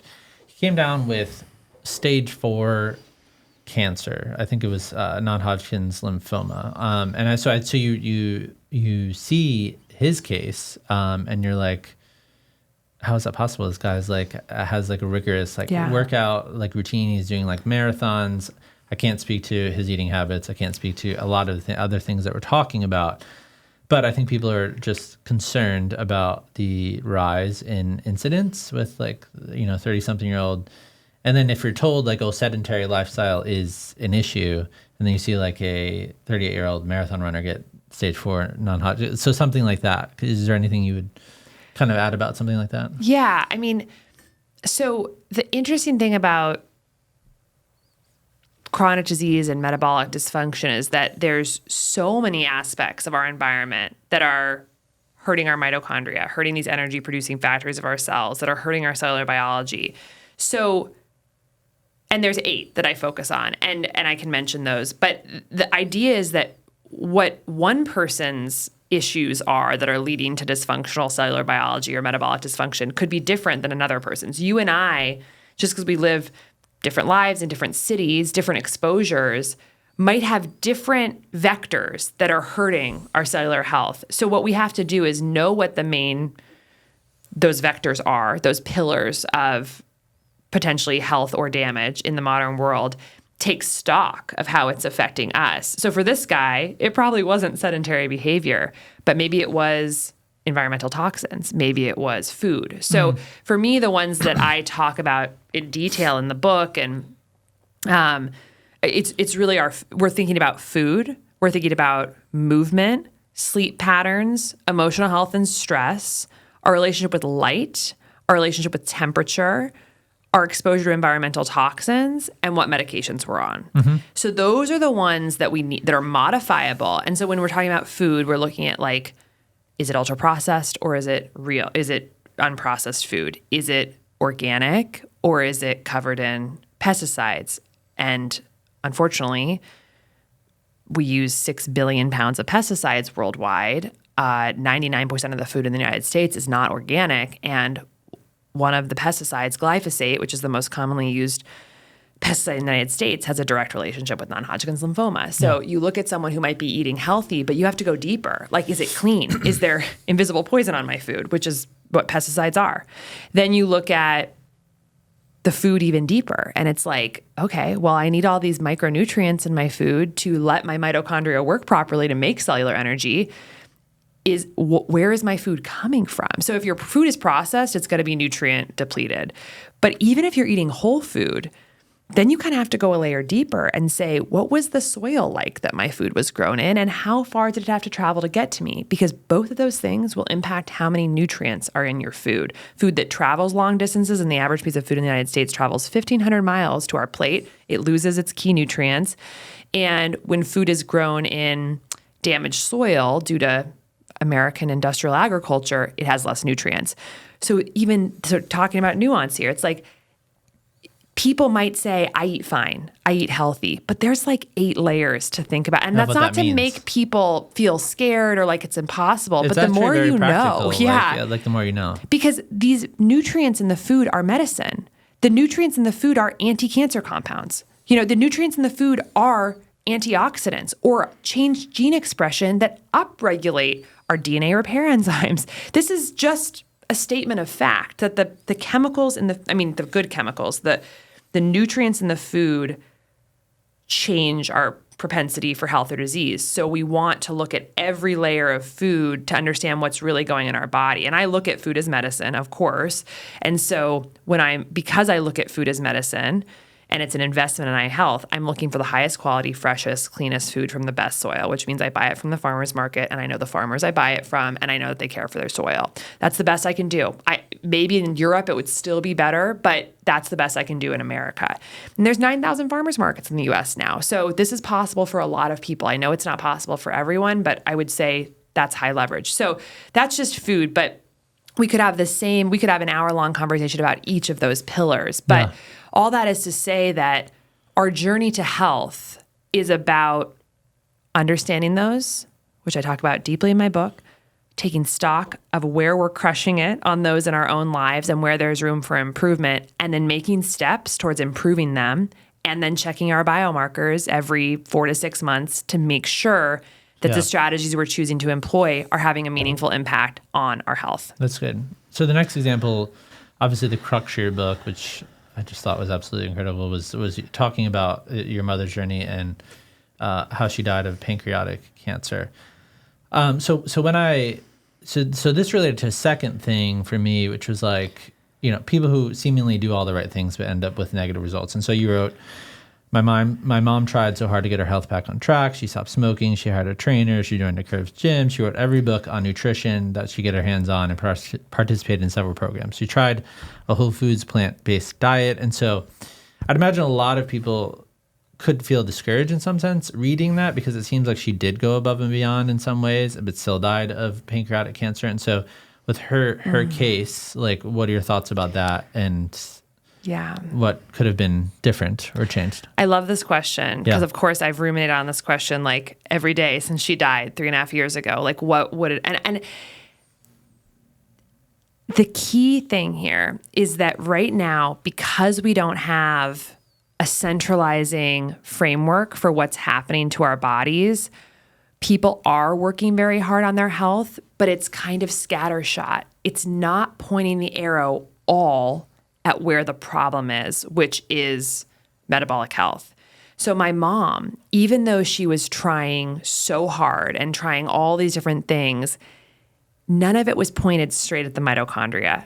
And so what I would do differently with my mom is I'd take each of these categories of things she was doing, food, exercise, books she was reading, and focus it on what we know actually really is the crux of the issue, which is metabolic dysfunction. So let me give you a very specific example. One of the food programs that she went on was like one of these things in the early 2000s, like Nutrisystem, which was basically a low-calorie food. They shipped you everything, packaged food, and it was about low calories. So my mom was basically starving because she wasn't getting enough food, but she was so committed to doing this because she thought it was an investment in losing weight and her health. But then I look at it, it's like if we were really focusing on healing the mitochondria, which is what she actually needed, we would have never done a system like that.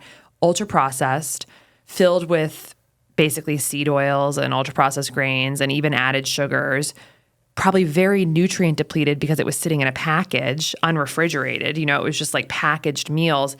All it had going for it was low calorie, which is not how you heal the mitochondria.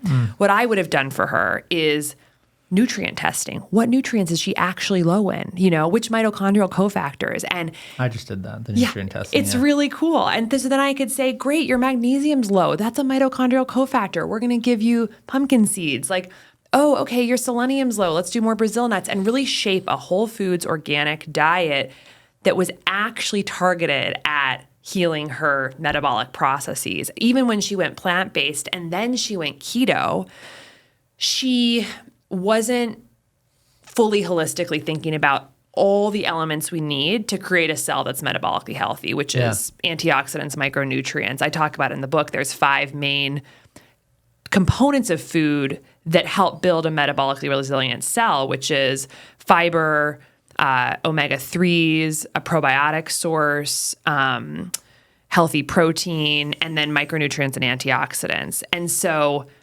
even if she'd been doing plant-based or keto, I would have made sure that she had each of those components in every single meal to build cells that were metabolically healthy. So that's what really breaks my heart about the American patient, is that because there hasn't been this centralizing framework for why we're sick, we are actually working people spend so much money on food and gyms, and 50% of Americans go on a diet each year, but we're getting sicker every year because we're not focusing the air on the right thing. It would have been a similar thing with exercise. She was working with a trainer, and that's great. I'm glad she was moving. But if I knew what I knew now when she was getting sick, I would have thought, it's simple, Mom.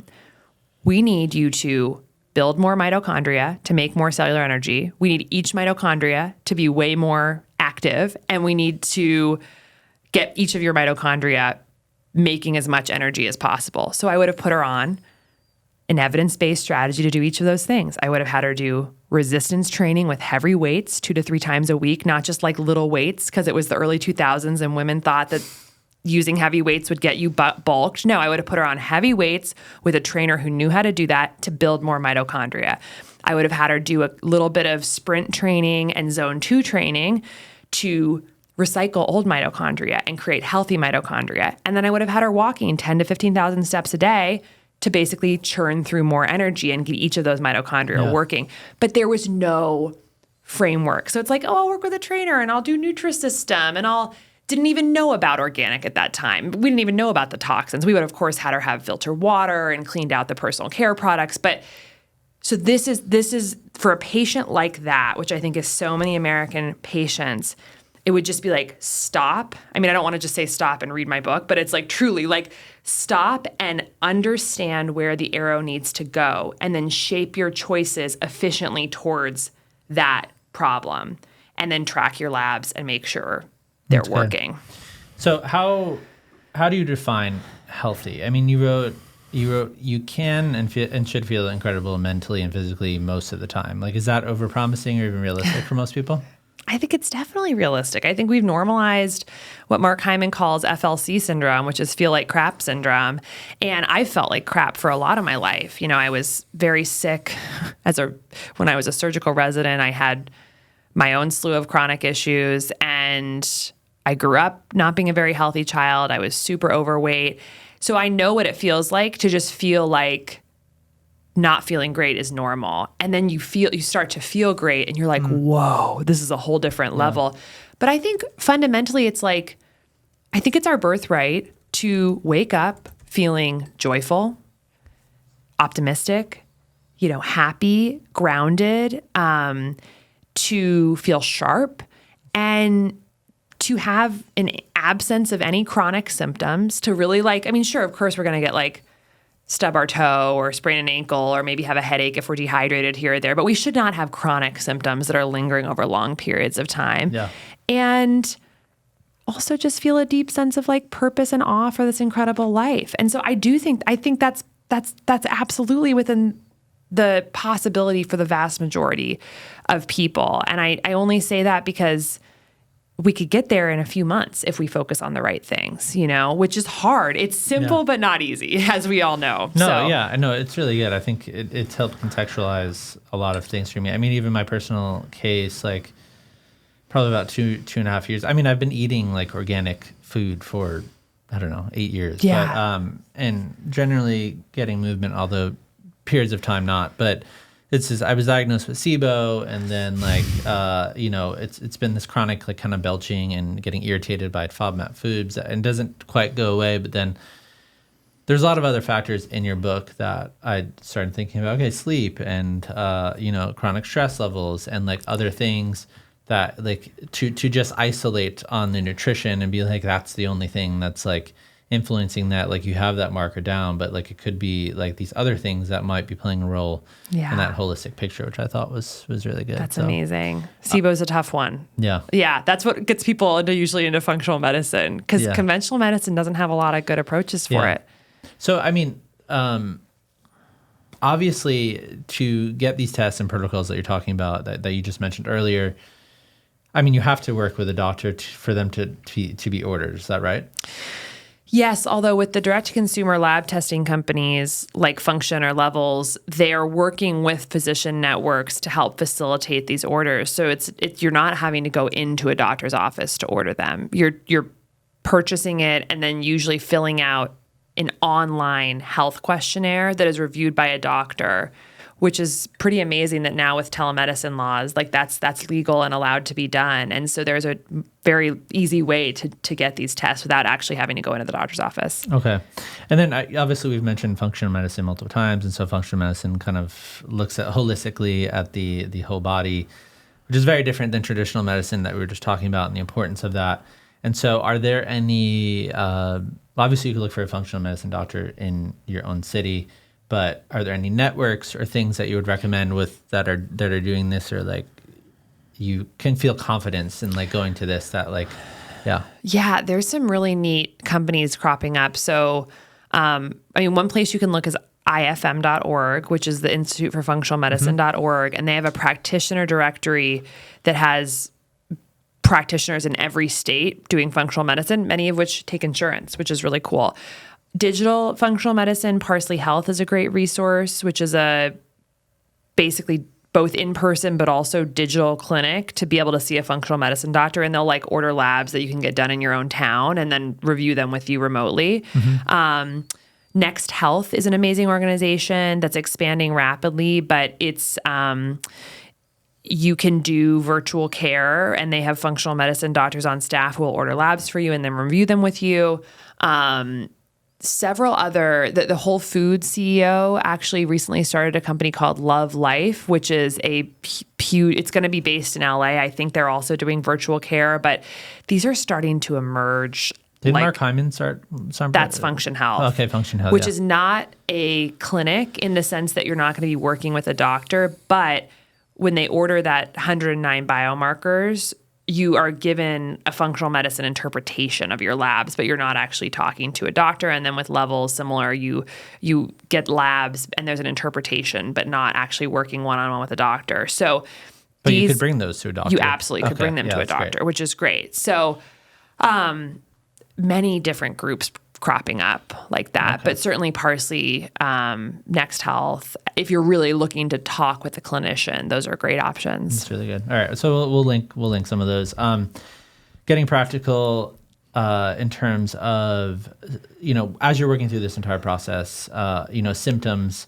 I think two things that are confusing for people is when doctors themselves might tell you that you're healthy, right? And so you've talked about this in your book about how they'll be like, oh, your blood levels are at this. Oh, that's normal. Okay. But it's not actually at the range that it should be. So is there anything you would say on that subject? Well, I would just note that if you're not feeling well, a lot of what doctors are going to look at is your labs and your physical exam. And if your physical exam, there's nothing super off and your labs are pretty much normal, that's sort of the end of what they're looking at. And so, but if you don't feel well, like you should be able to feel well. So you need to find a doctor who takes your symptoms seriously and helps you work on them, no matter whether the labs, quote unquote, look normal. The other thing to realize is that how we're trained in Western medicine is to take all these labs and essentially we look at them very algorithmic and robotically. So like, oh, if LDL is high, then stop eating saturated fat and go on a statin. If glucose is high, stop eating sugar and here's metformin. If it's just like it's very but there's two problems with that. One is that the normal ranges that were given on the lab slip, often they are not optimal. So they're basically just showing like across a population of Americans what is like 2 standard deviations away from the mean. But the mean is not good. So we don't want to be normal on our labs, and we want to be in the optimal range, which is often very far off from the normal range. And so you can imagine the patient out there, and I've seen a lot of these, where all their labs are like on the very upper end of quote unquote normal, and maybe 1 or 2 is out of range. The doctor looks at that and like, it's mostly normal. But if you stepped back and thought about optimal ranges, you'd realize this person is very far on the spectrum towards disease. You do not want to be on the upper end of normal for like all your labs. That means that something's wrong. You want to be in the optimal range, and maybe there's one or two that is creeping up towards the high end of normal. And here's an example of that. In our modern medical system, prediabetes, non-diabetic is less than 100 milligrams per deciliter in fasting glucose. So you get your blood taken after not eating for 8 hours, and if it's under 100, you're non-diabetic. If it's between 100 and 125, you're pre-diabetic, and if it's above 125, you're diagnosed with type 2 diabetes. But you take that normal range, which is less than 100, and if you actually look at across the spectrum of normal, which would be like between 65 and 100, you don't want to have no glucose in your bloodstream. But like, let's say the people in that normal range are between about 65 to 100 milligrams per deciliter. As we go from a fasting glucose of 70 up to 85 up to 100, our risk of developing disease skyrockets within the normal range. So I don't want to be told if my fasting glucose is 99 that I'm normal. I want to be told by the doctor, your fasting glucose is 99, which is technically based on standard criteria, non-diabetic. However, this likely represents that you actually are moving down the spectrum of metabolic dysfunction and blood sugar disorders, and you want to get that down as close to 70 to 85 as possible, which you can do rapidly with these dietary and lifestyle interventions. But that is not being told to the average patient. That doctor's seeing the 99, it has a green check mark next to it, and they're moving on. And if the patient keeps doing what they're doing, it's very likely that they'll come back and it'll be 102, and then 105, and then 107, because that's how the biology works. So that's why it's so important. And that's why every single company I just mentioned that's doing these labs or functional medicine, they are going to give you both a normal range and an optimal range. That's good. Yeah. And so then in terms of symptoms, right? So as I mentioned, we've kind of talked about traditional medicine, but it's like you have your 15-minute doctor's visit. Okay, you have these symptoms. Let's just treat the symptoms as like the disease itself. Here's some pills. Let's make the pain go away. So with this approach, it's almost like as if it's saying if you're not symptomatic in any way, or that if you suppress symptoms, that means that you're not healthy. And so what would you say just about symptoms in general? Yeah. I like to think of symptoms really as a gift. Symptoms are the way that our body is telling us that something is not working properly and that the body's needs are not getting met. Because, and this shouldn't sound mind-blowing, but to me it was when I kind of put this together, which is that if everything's working properly in our body, we're not going to have symptoms. So if we have a symptom, really any symptom, mood, physical symptom, it is telling us that something is not quite right inside the body. So then our job is not to numb that signal that is, thank God the body is finding a way to tell us that something's not right. Our initial response in our conventional healthcare system is symptoms are intolerable, squash it. But that symptom is basically the body coming to us using the language that it knows to ask us for help. And in squashing it with a symptom-based treatment, like a Advil or a Nexium for our heartburn, we lose the insight into that feedback mechanism. So what I would say is that what we should do is when we have a symptom, we should always be asking our body with compassion and curiosity, what are you trying to tell me? What is this symptom saying? And I mean, for a headache, it could be, did you drink last night? Are you dehydrated? Where are you in your menstrual cycle? Like there's just so many chronic stress. There's so many things, or maybe there was an environmental trigger, that's triggering the migraine. So go through the checklist and really try to ameliorate those factors before taking the hammer to the symptom. And so I think once I've started doing that, it's kept me from having to reach for the over-the-counter medications all the time, because I can usually just run through a quick checklist and realize like, oh yeah, of course I have a headache right now. Like I haven't had a sip of water and it's 2 p.m. Like I should probably do that. And usually things go away. So, and I think about even more chronic symptoms like arthritis. My fiance has had tons of knee surgeries because he was a professional athlete, and he had pretty bad arthritis in his knees. And, when we started living together and, I was more understanding that symptom more, kind of approached it that way. Like, well, what do you think that this is sort of saying? Like, and it's like, obviously it's saying that you were rough on your knees in professional sports, but like inflammation is fundamentally a biologic, arthritis is inflammation and inflammation is a biologic process. So what are the things that could be impacting that biologic process of arthritis? It's not just a structural issue, because there are people with no knee cartilage and they don't have pain. So, and there are people with bulged discs in their back who don't have pain. So what's the biology of the disease? Well, what impacts inflammation? Nutrition, stress, how we're using the joint, the supplements we're taking. So we went through all those things and really unpacked it. And, 3 months later, he had no knee pain. He was on track to maybe have another knee surgery. And it's like, we just kind of fixed the biology of what is the inflammation trying to tell me. And we got him on high dose turmeric. And so I just, even for long-term nagging symptoms like back pain and knee pain and migraines, this exercise, you may still need to take medication, but it's worth it no matter what to have that conversation with your body, just out of respect for the body and gratitude for it trying to get your attention. Yeah. Yeah, it's really good. So, we kind of closed the section about laying of the land, blood tests. We're going to link to the book. Obviously, there's tons of stuff in there, biomarkers, measuring weight, circumference, sleep data, movement data, a lot of this stuff. One last thing I wanted to address here before we talk about things that we could do to actually optimize our health.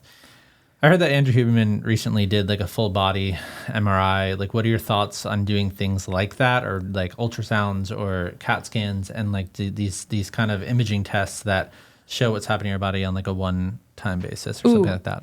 Yeah.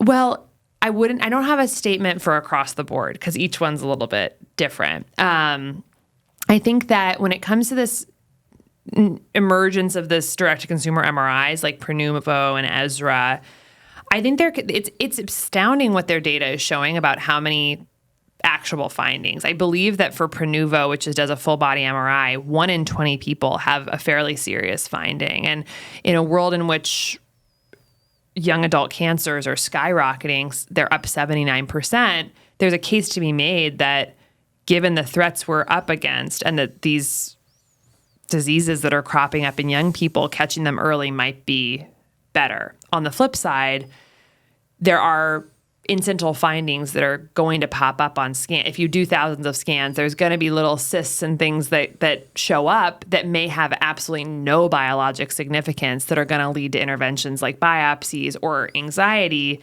that can be problematic too. So to be totally honest, I have had the opportunity to do those scans and I haven't done them yet because I feel great and I know my personality. And I think that if something benign but present showed up, I think there's a chance that it would cause me a lot of stress. And I think at this moment in my life, I'm not going to pursue that. Maybe in 5 years, I will.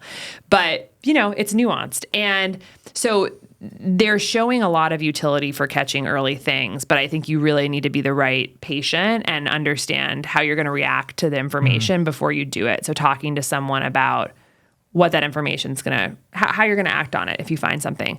When it comes to CT scans, that's something we have to be very judicious about because CT scans have radiation and they expose us to a lot of radiation. So we want to use them very thoughtfully. But I think one place where they can be used very thoughtfully is on understanding our coronary arteries. So things like a coronary artery calcium scan, or even better, a Clearly scan, which uses like a algorithm to understand not just calcified plaques in the heart vessels, but also soft plaques. The reason that one is, I think, very promising is that heart disease is the #1 killer in the U.S., and it's almost entirely preventable. So close to 1 million deaths per year preventable from heart blockages, and we have a test that can show us. So even if you're looking at your ApoB and your triglycerides and your CRP and all these tests that give us a picture of our cardiovascular health, at the end of the day, what really matters is there a blockage in your heart or not? Yeah. And that's where these scans. So I know for me and my partner,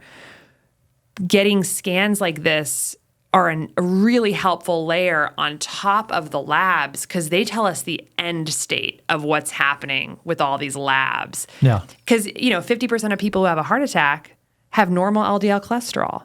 So even if no matter, labs are helpful, but seeing whether there's really a problem there can be, so I actually am in favor of very thoughtfully chosen coronary artery scans and an ultrasound of the neck, which looks at the thickness of the carotid artery wall, which can also be a sign of how much sort of vessel damage we have that can lead to strokes. So carotid ultrasound, heart scans, I think have a lot of utility. And then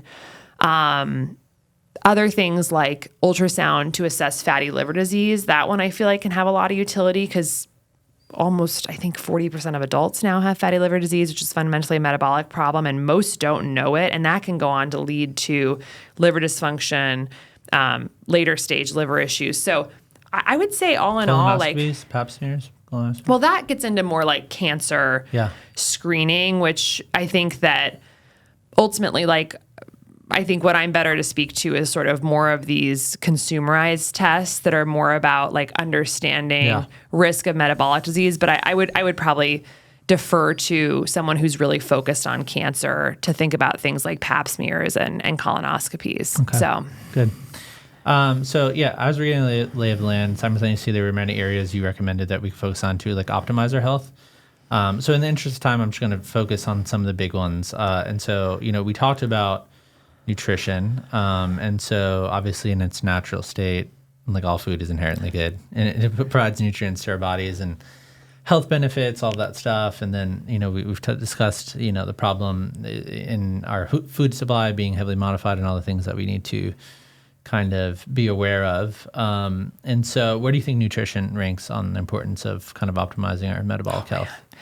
To me, nutrition is number one. And I mean, we could all debate on which pillar is most important, but the reason I am partial to food is because I think about the structure of the body, and the vast majority of the atoms in our bodies are made of the atoms that came from food. So food is both the building block of the body.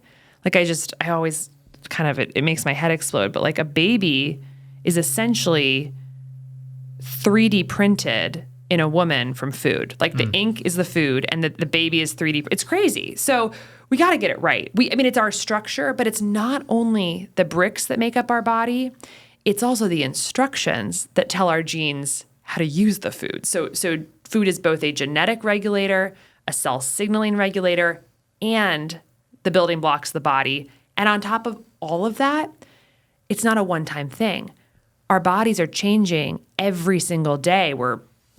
Cells are dying, cells are being reborn constantly. As I'm sure like our skin cells turn over fully every few weeks. Our gut lining turns over fully every few weeks. So we are 3D printing our body out of food every single day, which is why consistency matters, right? Because it's not like this is happening once a year. Every day we pay the bills with what goes into our body with these atoms from our food.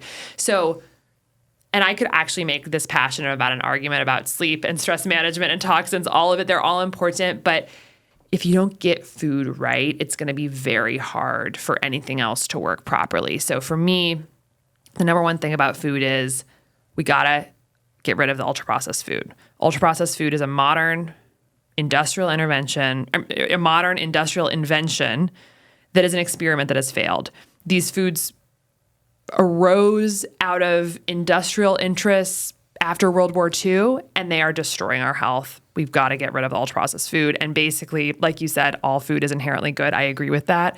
I think unprocessed, organic, real food from the best possible soil we can find that was ideally grown close to us, because I used to think local food was kind of frivolous, like a nice to have. But now I realize I was like, oh my God, this is getting ridiculous. But now I realize it's because it loses the nutrients over time. So local food from good soil means more medicine in our body every single day, constantly telling our genes what to do and how to keep us healthy. And that's the best investment we could make. If you think about it, like healthcare costs the number one cause of bankruptcy in the United States. So we're going to pay now or we're going to pay later. So we should do everything we can to pay now up front for the food, because we will end up paying for healthcare costs if we don't get the food right now. Have all the symptoms and the diseases and all that and stuff. It's so expensive. It's so expensive.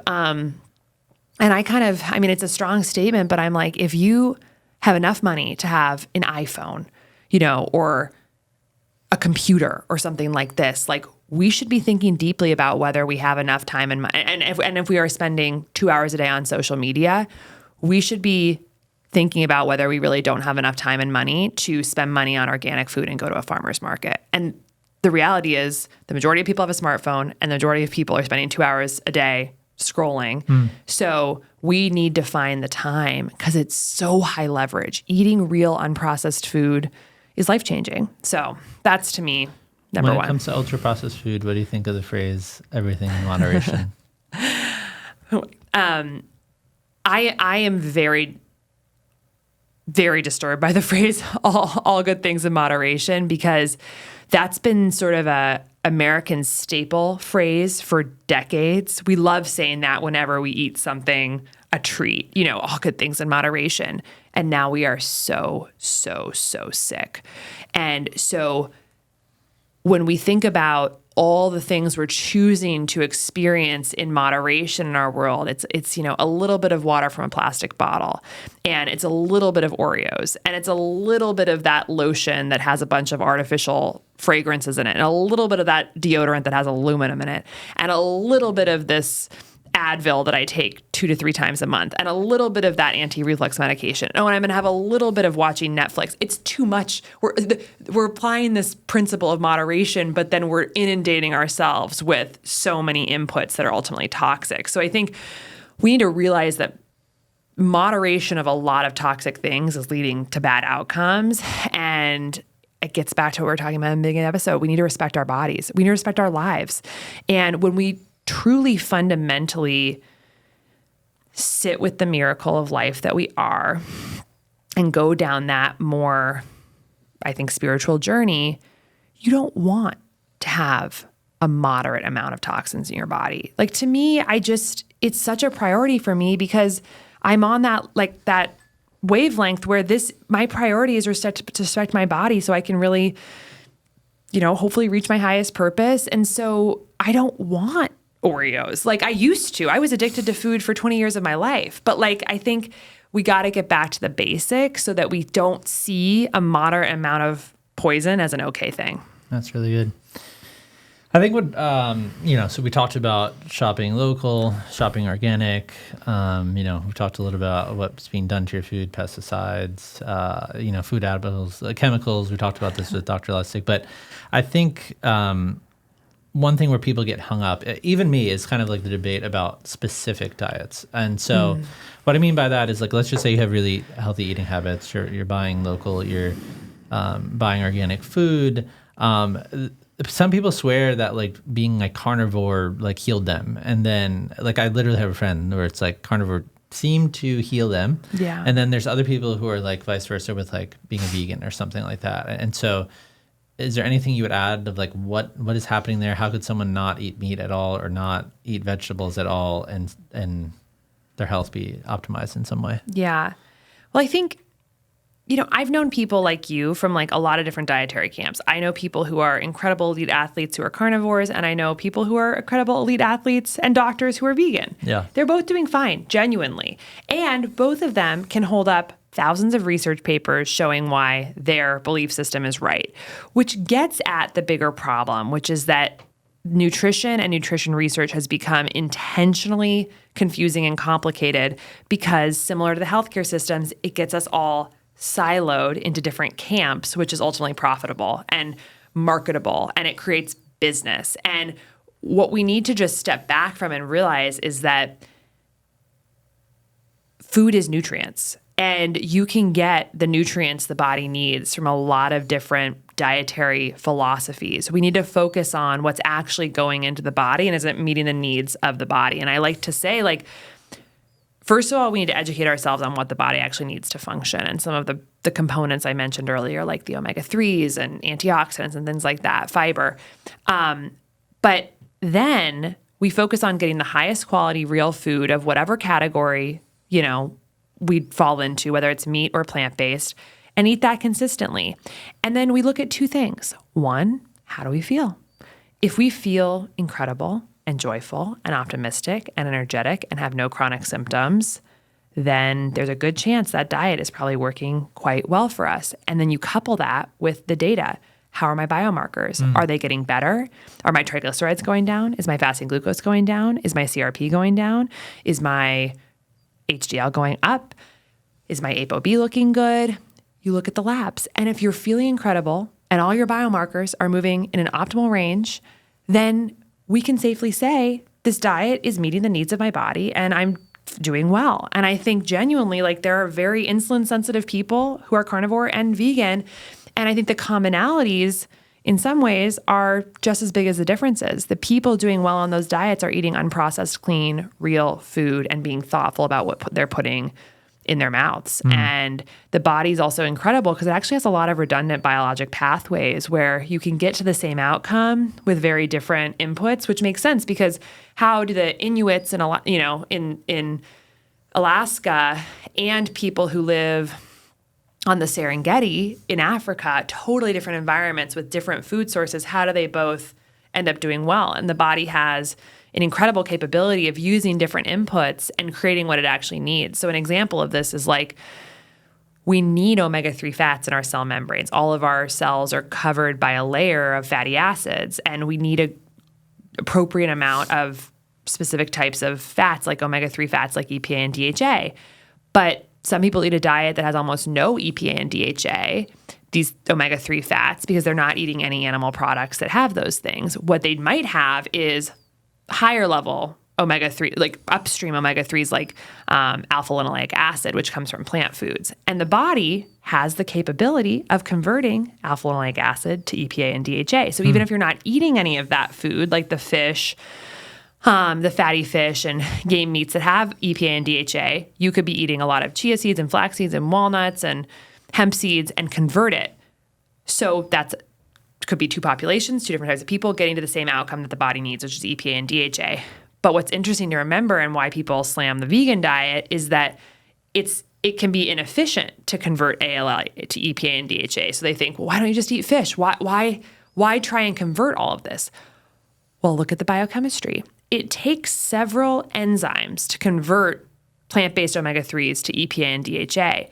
And those enzymes, they're called desaturase enzymes, they require a ton of micronutrients to do the process of converting ALA to EPA and DHA. They require things like vitamin C and zinc and magnesium as cofactors. So all that is to say, if we're thoughtful and we're eating a nutrient-rich diet that supports these cellular processes, we could very well get to the exact same outcome as an animal-based eater and a plant-based eater, but we do have to be thoughtful about it. We can't just be eating trash, ultra-processed vegan food and expect to have the same outcome. Yeah. So it's interesting. I mean, I one thing I've been thinking about and meditating recently is like, there's this debate in the modern world, but if you go back 10,000 years ago, it's like what food was available to the hunter-gatherer like populations. Yeah. And so they might not have had all these diversity of plants available to them. So maybe it was predominantly area where there's a lot of meat.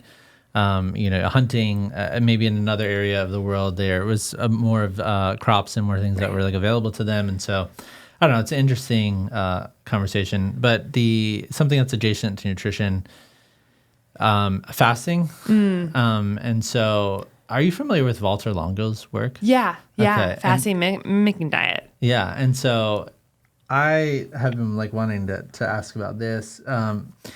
Because, he's coming out with a book next year about like fasting and the role that plays in helping with cancer treatment, which is just crazy to me. I mean, do you have any thoughts there in terms of like fasting and why like it particularly might help with like cancer or anything like that? Yeah, I'm certainly not an expert in this topic, but I've been following his work, and from my removed sort of understanding of what he's doing, like, there's some evidence, I think, that people who do some fasting even before they do chemotherapy, yeah. It can actually have a positive impact.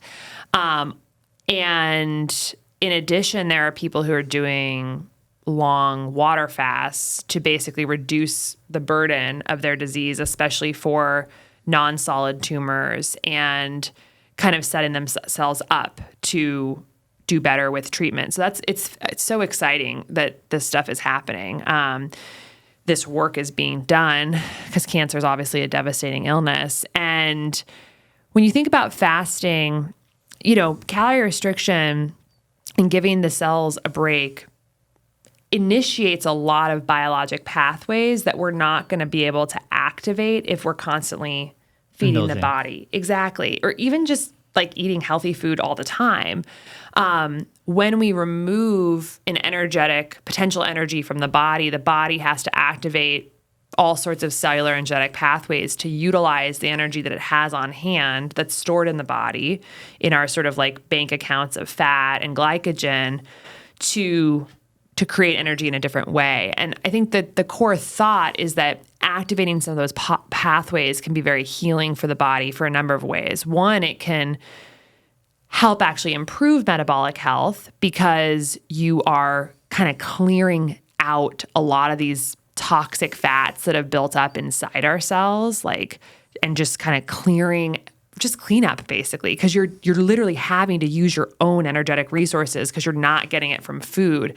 And then there's other thought that some of the byproducts of burning fat, like ketones, actually have sort of a healing capability for the body. And, we're not going to be making ketones if we're eating the standard American diet by and large, because we're constantly eating calories around the clock, many carbohydrates. So we'll just never really give our body the opportunity to tap into fat burning. So it's all about how do you use different signals like calorie restriction to change what is activated in the body and essentially trigger dormant pathways that may have an impact on healing.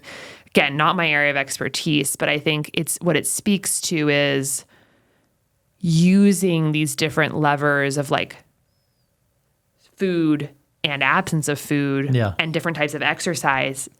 Honestly, thinking of them as a language in which you talk to the cells in a way they can hear to do the work that they need to do to keep you healthy. So just a different way of thinking about our choices. That's good. Yeah, and as we kind of get to the finish line, the last kind of three that I want to talk about were biological clock and sleep, exercise and movement, and then you talked about emotional stress in the mind. And so you wrote that even if you had a great diet but you have poor sleep patterns, that might undo everything. And so why is that? When you think about it, we spend about a third of our life asleep. So it's a very important component of our life. And a lot of really important biologic activity happens while we're sleeping, like activation of the lymphatic system, which clears out the metabolic waste products from our brain while we're sleeping.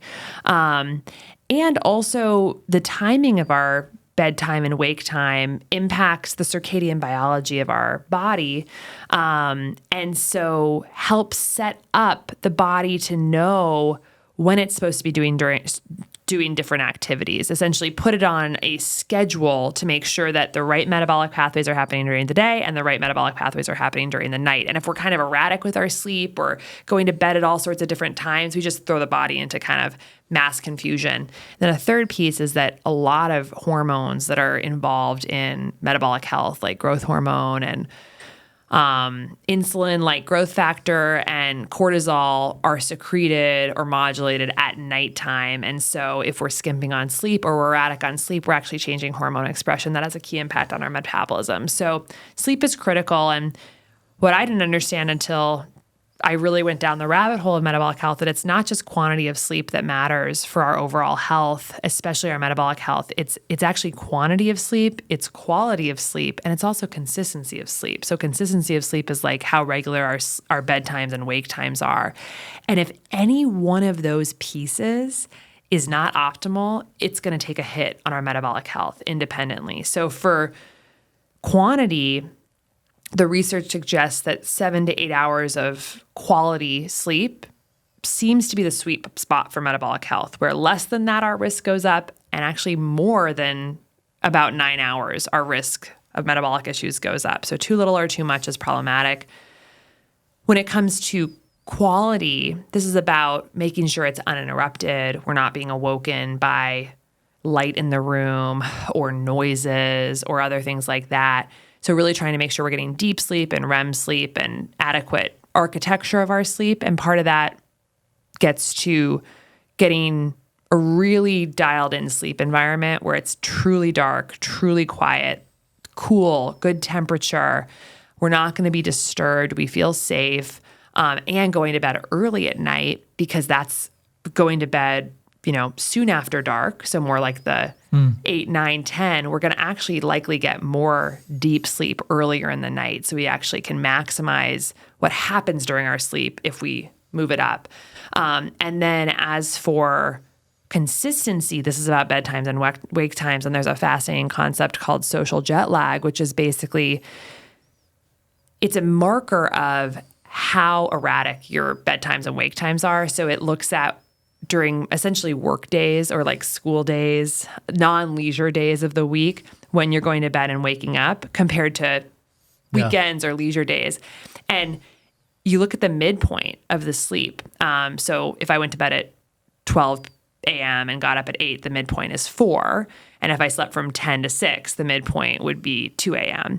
And if there's more than 2 hours in the difference in the midpoint of sleep between our work days and our leisure days, it significantly increases our risk of obesity, diabetes, metabolic syndrome. So that just goes to show how the consistency of our pattern really matters. So, but it's the data is astonishing. If you just take healthy, non-diabetic young men and in an experimental setting, subject them to short sleep for a week, so 4 hours of sleep a night, you turn healthy people into people with prediabetes. Yeah. Just by shortening sleep. So that kind of goes to show how much of an impact it has. Yeah.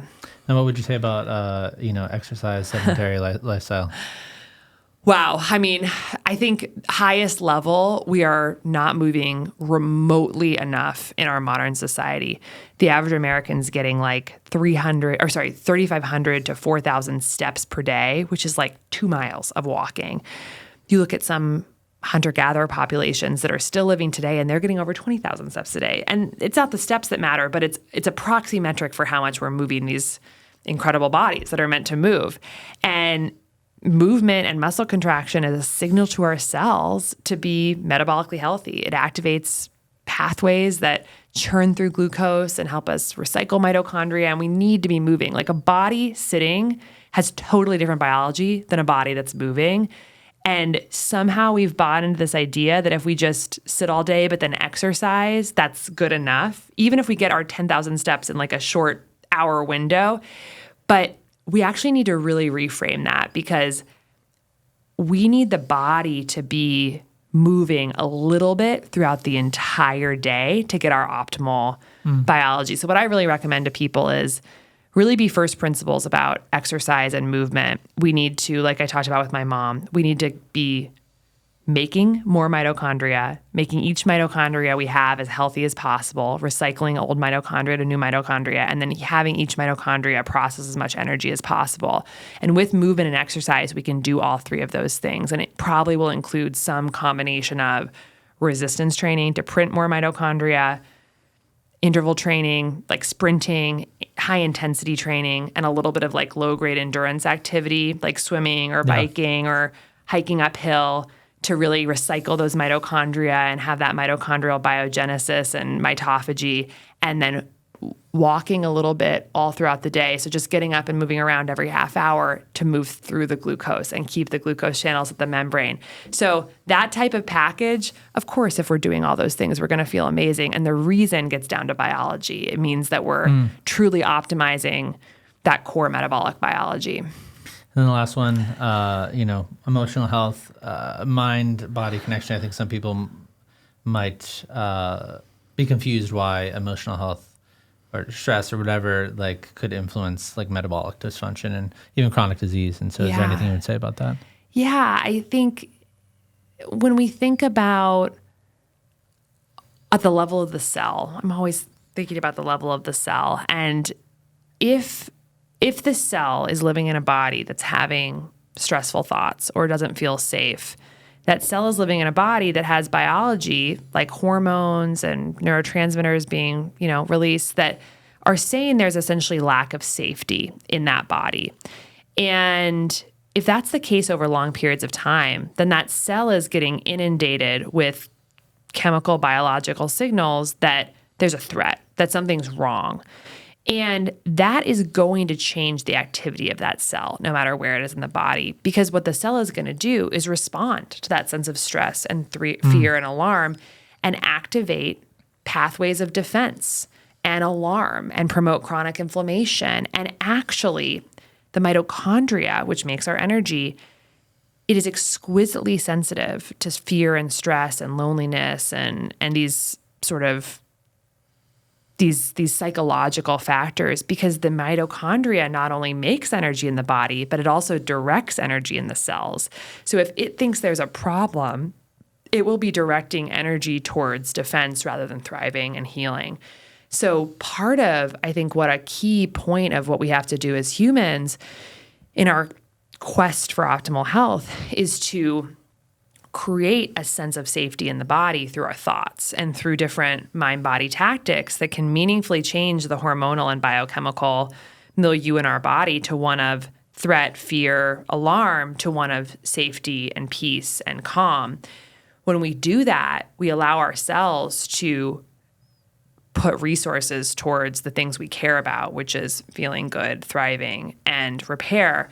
And that gets so overlooked in our Western system because we don't like talking about feelings or mental health or any of that stuff. And we're sort of isolated from the tribe. We live in isolation now. And we live in a world where a lot of industries have actually figured out that they can get us hooked if we're fearful. So we're going to watch the news and watch Twitter voraciously if we feel the world is dangerous, because we're primarily wired to pay attention to threats. So I think this really gets into understanding our relationship with tech and with the industries that profit off of our fear and, of course, also our illness, setting appropriate boundaries with those things, and most fundamentally just getting outdoors more, being outside away from our devices. Because I think when we spend time in nature, it's one of the best things we can do to actually create a sense of calm in our body, because when we're outside and we're away from the digital world and we're seeing how beautiful and miraculous our planet is,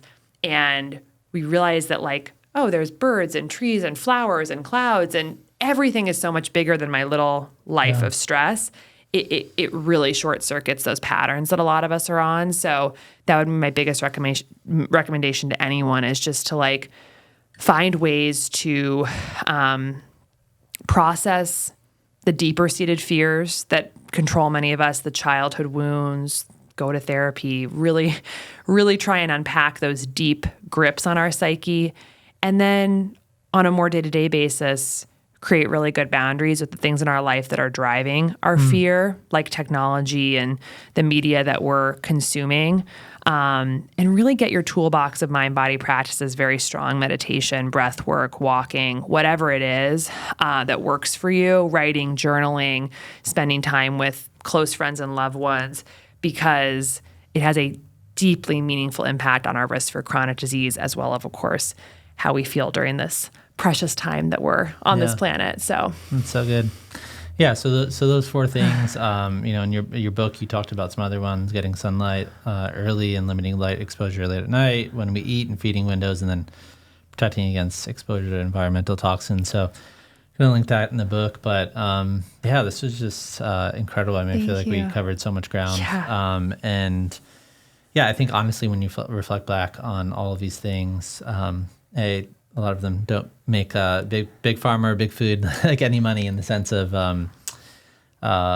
which is kind of why a lot of them don't get attention. But they're all natural. They've been going on for centuries. They're ancient practices that I think you talk about in your book, like our modern life has kind of taken away from. And so I think you're just like making this very practical, and I think it's just going to be so powerful for people in the work that you're doing. The last thought I just wanted to ask you, just tying this all together as we close, is in terms of building habits around these things, right? So we covered so much information. Is there anything you would say about, like, okay, there's all these different areas we should, and so just the process of tackling those things so people don't feel overwhelmed? Oh, it's a great question. I mean, the way I approach it in Good Energy is actually just asking people to start with a few habits that they feel inspired and excited to. So I just ask people to choose 3 of 25 potential metabolic habits, and to what are you feeling most called to change in your life that you feel like you can and that you're going to be consistent with. Because I definitely believe that small wins beget more wins. And I also highly recommend accountability partner. So someone who's like a buddy with you in this, whether that's just a friend who you talk to once a week, and make sure that you're staying on track, because doing things alone is harder. Some people can grit through it and do it, but like I like to have accountability personally. And so having a check-in with someone, doing it with someone can be really, really helpful. And that gets to a broader point about community. I think one of the easiest ways we can get healthier quickly is surround ourselves with healthy people who have good habits. Because when you're choosing to spend time with friends or communities that are doing healthy things, it becomes the default, and it's fun, and it's the socially acceptable thing to do.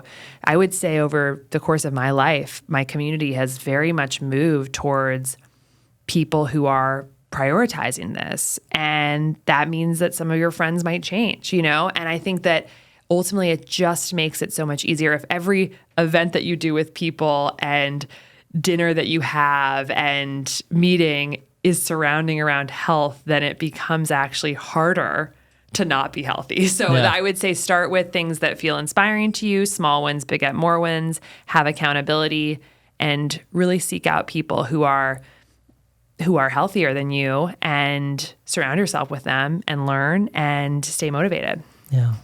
Well, thank you so much. Thank This was you. amazing. I think the work you're doing is incredible. And just so appreciate the time. Thank you so much.